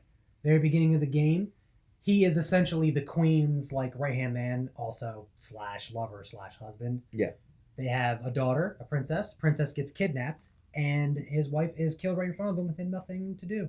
And he is, I believe, it's been a while since I played it. he is tortured and all that other kind of shit and gets superpowers, and his whole thing is getting revenge on the people that killed his wife. Yeah. One of my favorite games, Platinumed it. One of those games where you can be either, quote, good or bad, and 2 different endings. The good or bad ending, so. Fantastic. My number 7 is The Lion King from 1994. Yeah, I didn't know about that. It's Hamlet. It's a story of revenge. He's getting revenge on Scar, who he finds out killed his father, who's his uncle. Okay, so my honorable mention, if we're going the quote Hamlet changes, would be Sons of Anarchy. Yes. And Sons of Anarchy is just Hamlet. Yes, Sons of Anarchy is just Hamlet. There you go. There's your honorable mention. There we go. What is your number 6? Don't even have to look. My number 6 is Roy Mustang's Vengeance on Envy from Full. I always forget. I always fuck up saying it. Full Metal Alchemist. Yeah. I was gonna say Full Metal Jacket. Just constant fucking fireballs, man. His, oh my god. Getting revenge for Hughes. Yep. Oh, the breakdown. Mm-hmm. Oh. It's raining, isn't it? No.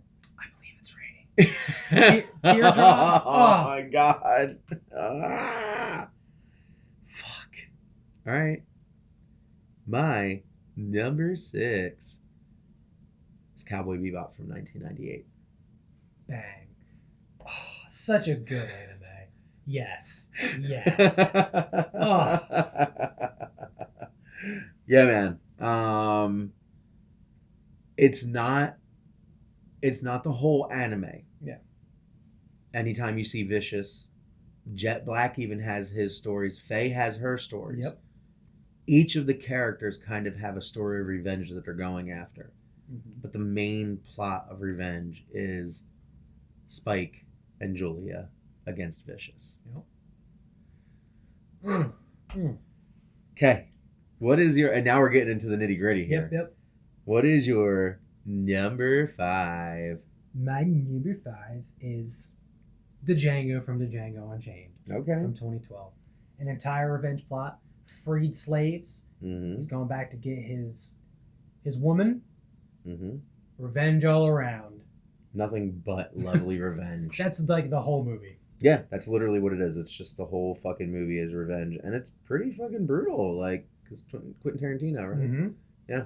And it's a very, very bloody movie for something that doesn't start out so real action-oriented. Right. But, a good Western-ish horror. So yeah. I consider that horror, to be honest with you. No, yeah. Atrocities. Like, yeah. No. My number 5 is Legacy of Kain Soul Reaver from 1999. Literally a Shakespearean revenge story. Yep. That's being thrown into the abyss. Yeah, from your master, from your god king, from your and Raziel came back and beat that ass until he didn't, and then didn't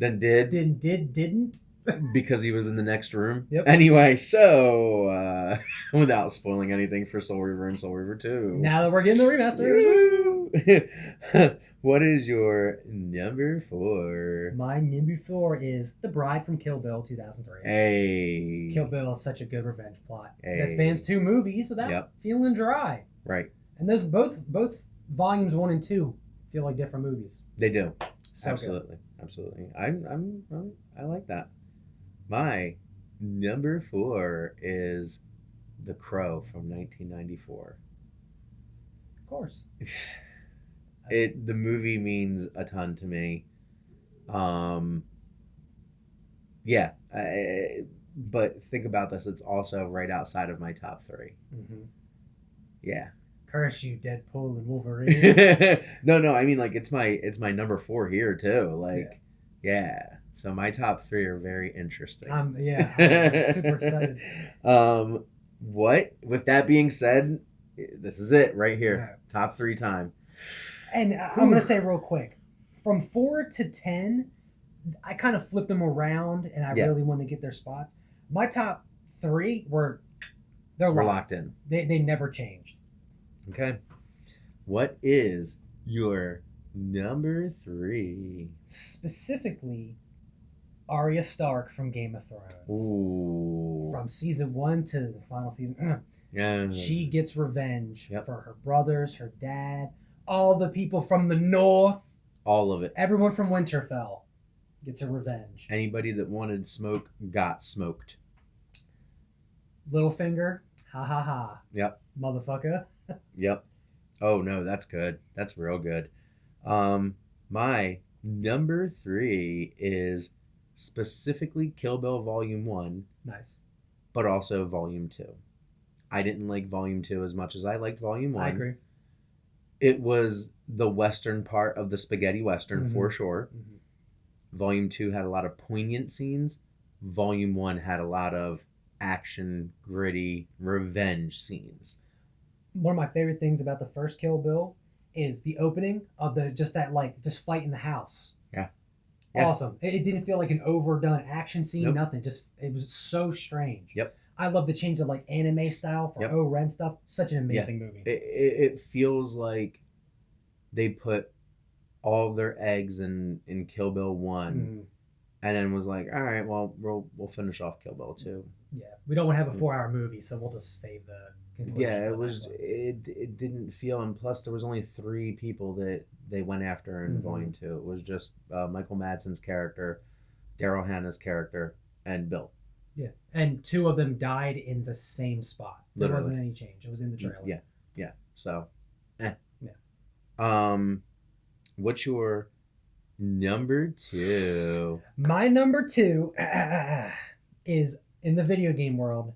It's Ezio Auditore da Firenze from the Assassin's Creed franchise, Yep. specifically to the million spin-offs. Yep. Assassin's Creed 2, Assassin's Creed 2, that game Yes. is one of my favorite of all time.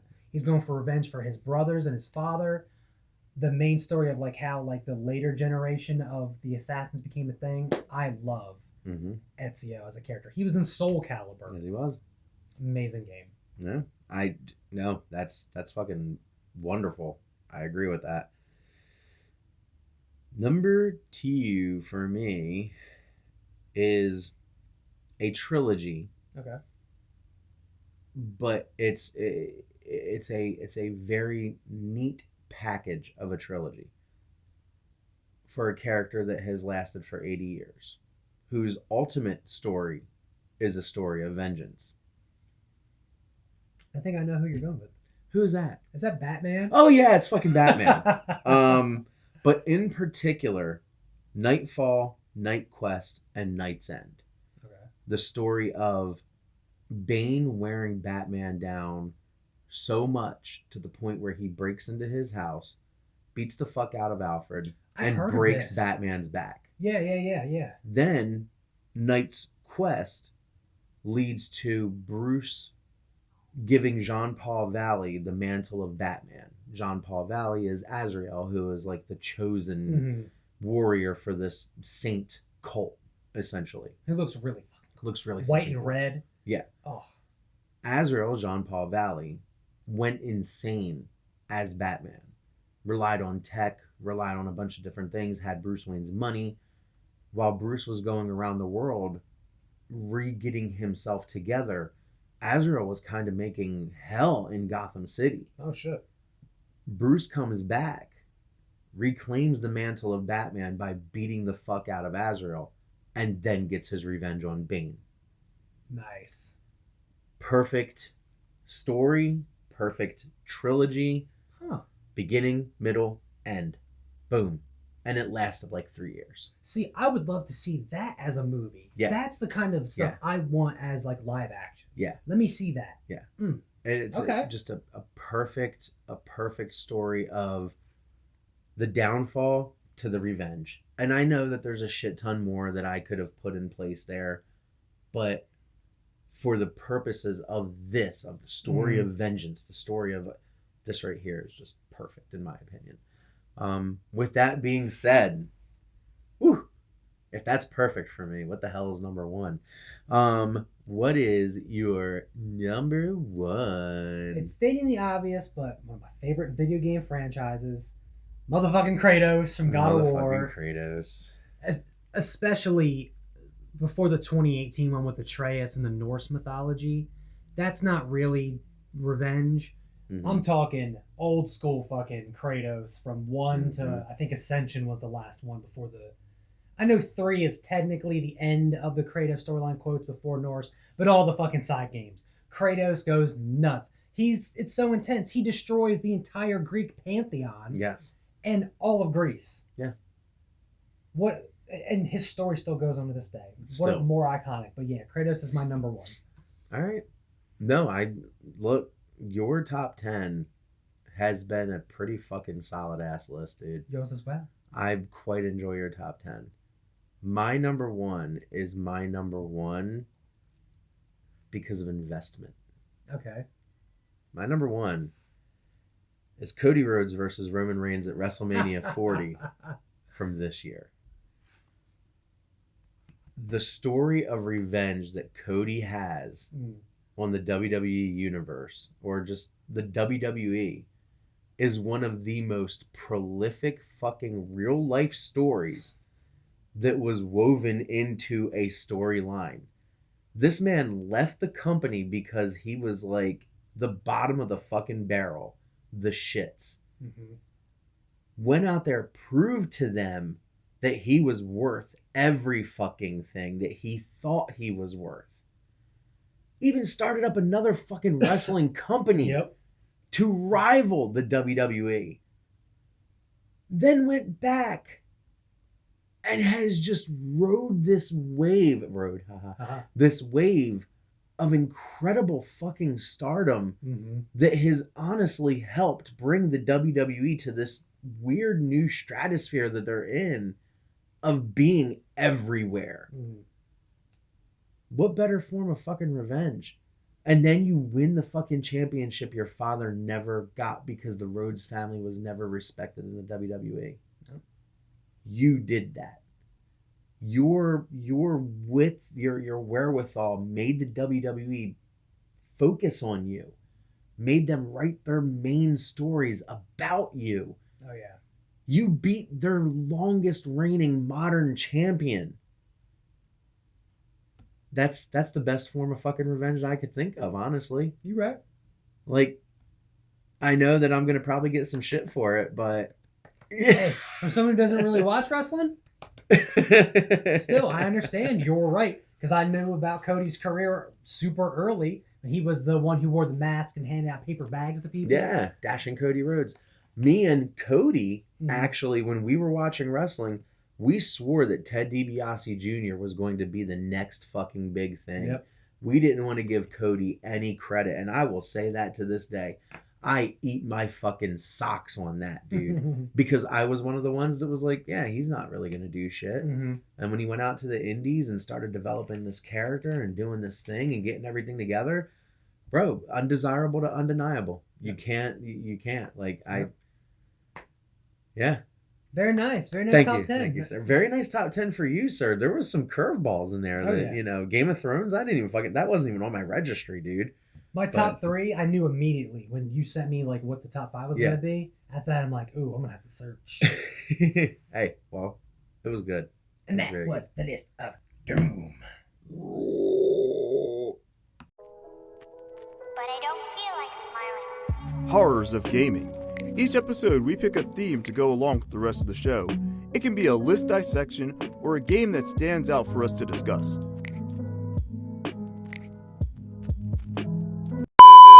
And welcome to the horrors of gaming. The gaming portion of the show. And what a game we have today. Comic book themed, if you think about it. Yeah. This whole episode. This whole episode, comic themed. The title for this game, or this discussion is, This Game is So Fucking Weird. Yeah. Game name, The Darkness. Been waiting to talk about it. Initial release date, June 25th, 2007. Completion time, 25 to 30 hours for everything. 16 to 18 hours, according to howtobeat.com. Platforms, Xbox 360 and PS3. Developer, Starbreeze Studios. Engine, Riddick Engine. And genre, first-person shooter. And first-person shooter very lightly, because the way that this game was made, you don't necessarily aim down your sights like a Right. more modern, like a Call of Duty. No, you aim down your devils. It's kind of like your guns are sticking out and your, quote, reticle kind of just glues to the person. It kind of Yes. moves on its own. Yes. You don't necessarily aim. And in it's this so game. fucking off-putting. It's very jank. Yeah. The use of the, quote, darkness powers, which a quick plot description is you play as Jackie Estacado. Jackie Estacado, he is part of a basically a mobster family. Mm-hmm. And I believe it's on his 21st birthday, I think. He goes out with a couple of his buddies. They're getting chased down by like evil cops for some reason that are supposed to be on the payroll. Yep. They're attacking you. You get in a car accident. You kind of escape a little bit. You move ahead, you find out your Uncle Paulie, is trying to kill you. Yep. And he succeeds. Yep. He blows you up, and you wake up with the powers of, quote, the darkness. Yep. It's this hellish creature that looks like two giant snakes hanging over your shoulders, Mm-hmm.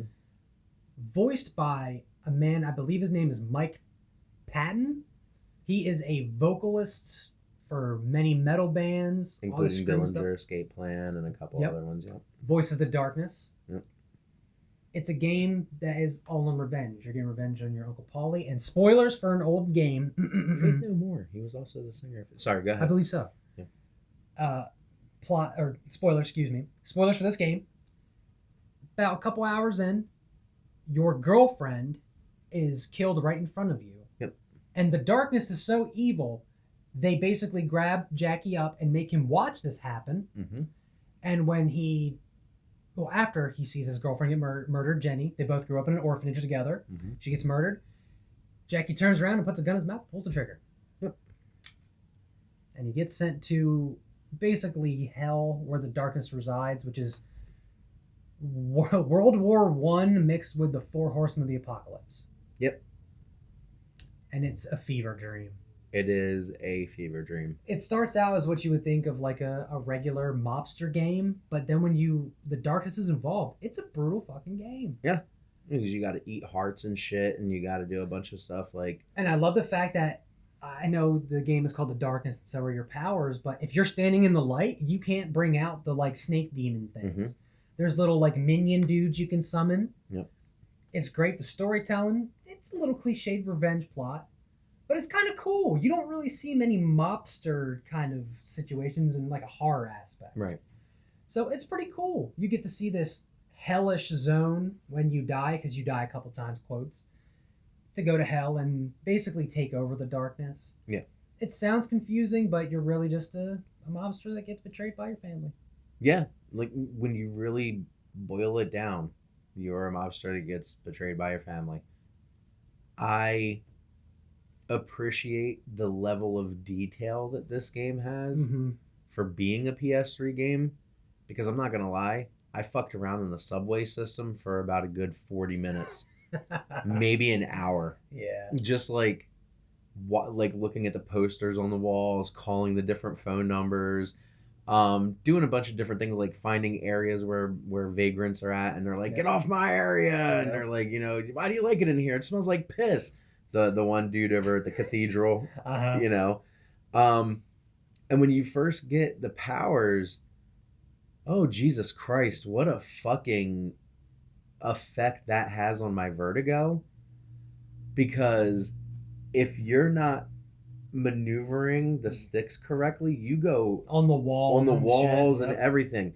So when that happened, the first time I played this game was at like 5 something in the morning, and I hadn't had coffee yet. I hadn't had anything. Went into this, played, as time was going on, I got my coffee, got everything, started getting those powers, and man, oh my God, that fucked me up. Yeah. Because I was not expecting to like do the trying to control them. But as the game goes on and it progresses, I'm going to tell you, I didn't beat the game. Yeah. I played about 4 or 5 hours of it, just to make sure that I had enough to talk about, make sure that I had enough to feel around or whatever. I do think the game, from what I played, would benefit more from a system of, okay, kind of give us like, this is where you go next. Yeah. Because I was in that graveyard for about 10 minutes Before you could push the car to get out. before I figured out what to do to push the car to get out. The little minion dude. Yeah. Like, because there was no explanation to it. There was no, like, here's what you got to do. You kind of have to stumble your way into it. Now, that's fine. Don't get me wrong. But if this is like, if it's because it's a first person hack and slash is essentially what it is. Because like you said, you have no control over the reticles. You have no control over things. The only thing that you can really kind of control are the snakes, the darkness. It just feels like like you said, like a fever dream. The controls are rough, so it makes the game feel weird too. Yeah. You really have to push to get past it, because just again to show how old this game is, for anyone who goes for their trophies or their achievements, like Xbox achievements and stuff, that tended like to where they pop up on your screen, that didn't exist when this game came out. It's got achievements in the game itself, but they're just into that game when you put in the disc. Yep. So it's fucking wild, but the controls are the roughest part. Yeah. Because you can't pick which gun you want to use. He kind of just drops it, randomly pulls another one out as you pick them up. Yeah. So, but I will say, I enjoyed the plot because him with Jenny. I don't like romance plots, but that felt like I could feel the love. When she died, I could feel it.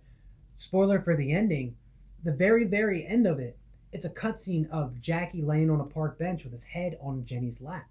And it's basically her saying, this is the last time I'm going to say, we can see each other. This is goodbye. And you can feel it. The soundtrack's so good. The voice of the darkness, love the voice acting. All that shit, so good. It's just the controls are very, very rough. Oh boy, are they. I would say watch this as a movie. Just watch someone, just run through it. Yeah. It'll only be a couple hours. Now, sorry to cut you off. You're good. I was going to say, if you have PlayStation Plus Premium, stream it. Yeah. Stream it for a couple hours. Yep. Get the feel of it, so that way you can play it. Go ahead. What were your... I was just going to say, now, if we were looking real quick at the sequel, The Darkness 2, the controls are fucking amazing. Yeah. I platinumed that one as well. Yeah. Fucking amazing. Good, but the story's so much weaker. Right. I get it follows the comic and all that other kind of shit. Right. But I prefer the original. I love his needing for revenge on his uncle. He got betrayed by him twice, along with Eddie Schroet, who's the evil cop and all that kind of stuff. Which, again, I want to give a shout out to the, quote, torture scene on Jackie. Some first person, he puts a fucking drill in your head, and it's just very well voice acted all around. I love this game. Yeah. I think the first one deserves a remake, or just a fresh coat of paint. Better controls, please. I would want a remake of the first one, because I like the concept of what they were going for. I like the depth of what they were going for. Yeah. But those controllers are ass. Yeah, those are fucking bad. And no fresh coat of paint is going to fix those controls. Yeah. In order for that to be done, they would have to do a remake. Yeah. A remaster would look really pretty. Right. It would look fantastic, but you're not. Fuck all. Like those controls. Trying to gain control of those two snakes is just daunting. Yeah. It really is. Now, I do want to play the second one because it is on PlayStation Plus Premium as well. Yes. I want to play the second one just to get a feel for it. Now, I do want to question, does the Darkness ever actually have his costume in either of the games, or is it just... It's always first person. Like, his cutscenes, you see him from the front, which I enjoy more because it's kind of like Jackie explaining what's going on, if you remember. Yeah. You never see him basically in his shroud of the darkness. You never see it in a third person perspective. It's always just first person. No, I'm saying, like, you never even, like, you can't see the costume that he's wearing with his arms or anything. No. The only time you really see, like, the darkness itself, like, of what it looks like, is, spoilers, the end of the first game right before it, because through that World War I type area, you actually go there and you take over the darkness. You get a little bit of control. So you get to see that full, like, humanoid version of him, but you never see him in his full attire. I know what you're getting at, but that's wild that they never did that. And because never do. Didn't they show that in the cover for the second one? The cover for the second one, I believe, is him sitting in a chair. Is it? Okay. because I thought the second one was Nope. was the cover of that. No, you're right. Yeah, it's him just sitting in a fucking chair. Wow, that's crazy that they never showed the full like. Because in the spoilers for the end of the second game, I don't think he's in his full outfit. I think that you see Jenny in her angel form because, again, spoilers. You get to see her become basically his enemy. He's got the power of the darkness and all that shit, but now she's controlled by basically a god deity in her, an angel in a sense. So his love is his enemy, but you never see him in the games in that full surrounded shroud of the darkness. Wow. You just get to see what the darkness looks like in a humanoid form. Oh, all right. Well, but I would say if you're getting passing her by, at least watch like a playthrough of it. Yeah, and if you've got PlayStation Plus Premium, definitely fuck around for a few hours with it. Just have fun with those controls. Yeah, just have fun, and don't try to play it high, because my second go round of it, I tried to play high, and that was an experience as well. So the voice acting is so good. Voice acting. The dude that does the darkness. I will say that even though this game is like 2007 or whatever, the fucking cutscenes were so 1997, 1996. I was just sitting there with my family in it. All right. Let me give you the scoop on what happened. Yeah, so if anything, like Josh said, check it out. It's a few hours on YouTube, maybe 2.5 at max for the cutscenes. And if you want to actually get some playtime with it, PlayStation Plus Premium is definitely a way to go to stream it. So, yeah, that is The Darkness. So what do we want to give it? At least a rent, maybe? At least a rent. Yeah. All right. Shout out to Blockbuster. Shout out to Blockbuster and fucking West Coast Video. Darkness falls across the land. The midnight hour is close at hand. Creatures crawl in search of blood to terrorize your neighborhood. And whosoever shall be found without the soul for getting down must stand and face the hounds of hell and rot inside a corpse's shell. The foulest stench is in the air, the funk of 40,000 years, and grisly ghouls from every tomb are closing in to seal your doom. And though you fight to stay alive, your body starts to shiver. For no mere mortal can resist the evil of the thriller.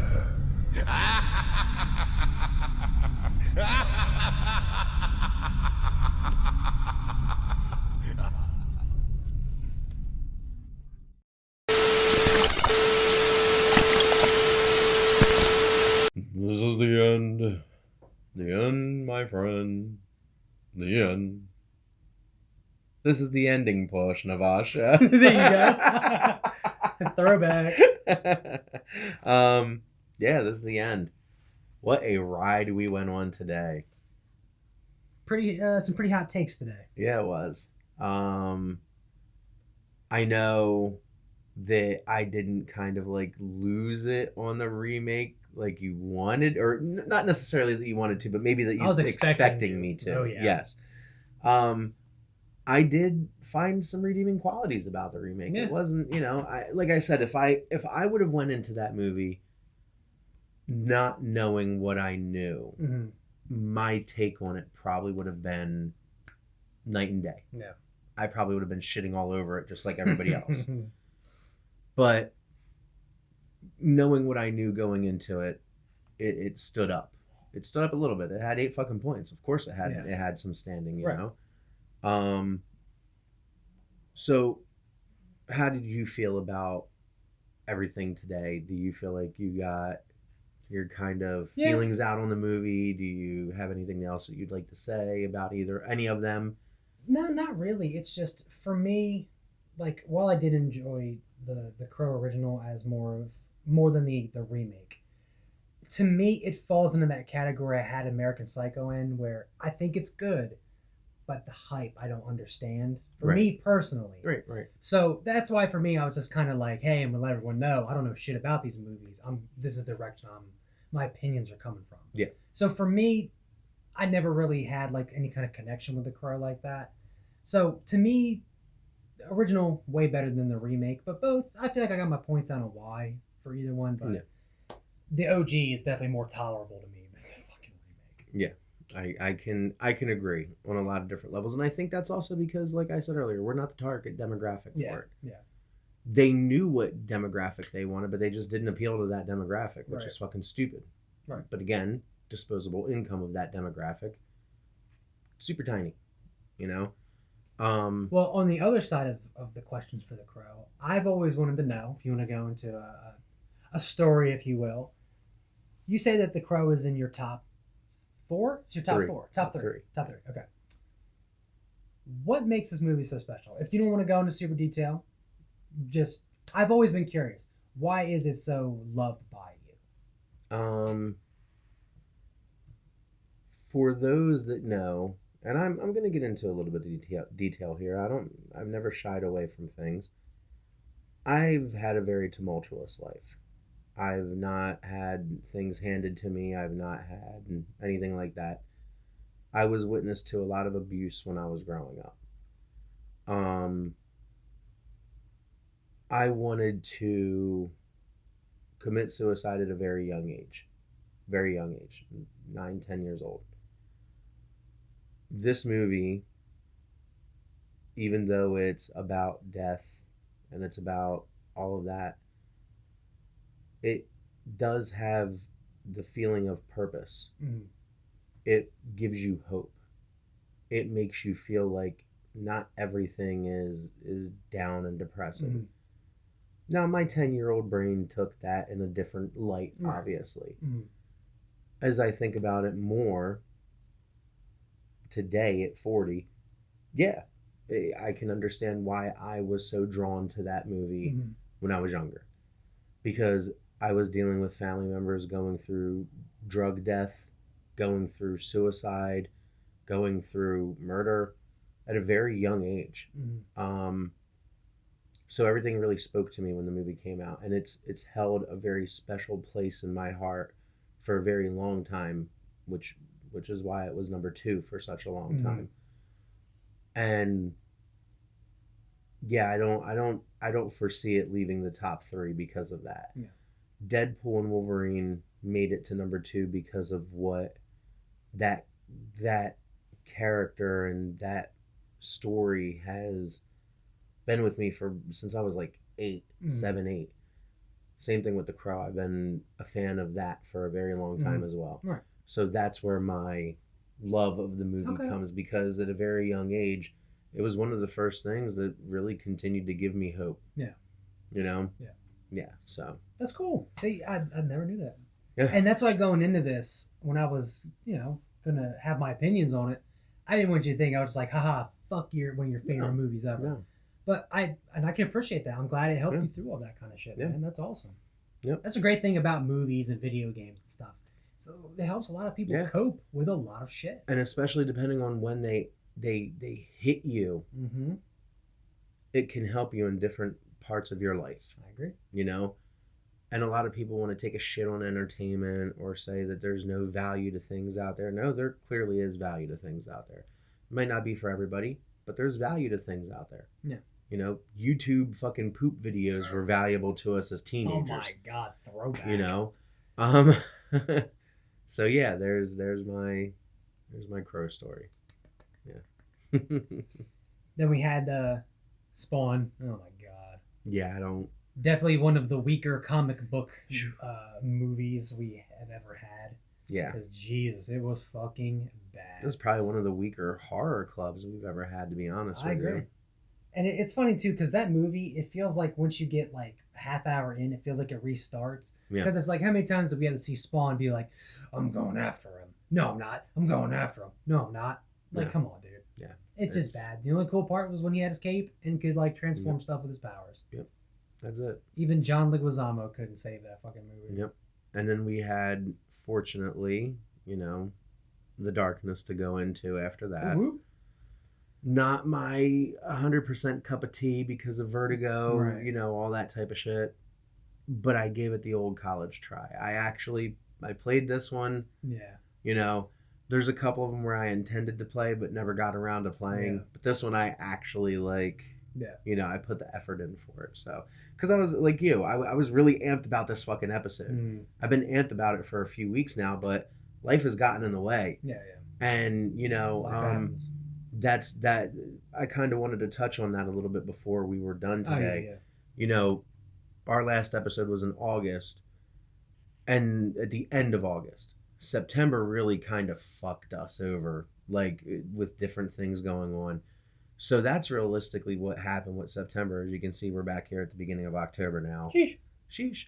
And then we also had the debacle of, you know, episode 69 and 68 and everything in between. So I was waiting to release 68 before we recorded 70 because I didn't want like... It's also weird to say those numbers. Yeah, like that. yeah. I didn't want there to be like this crazy fucking gap between episodes, even though there was crazy gap between episodes. Mm. I would have rather have had it like...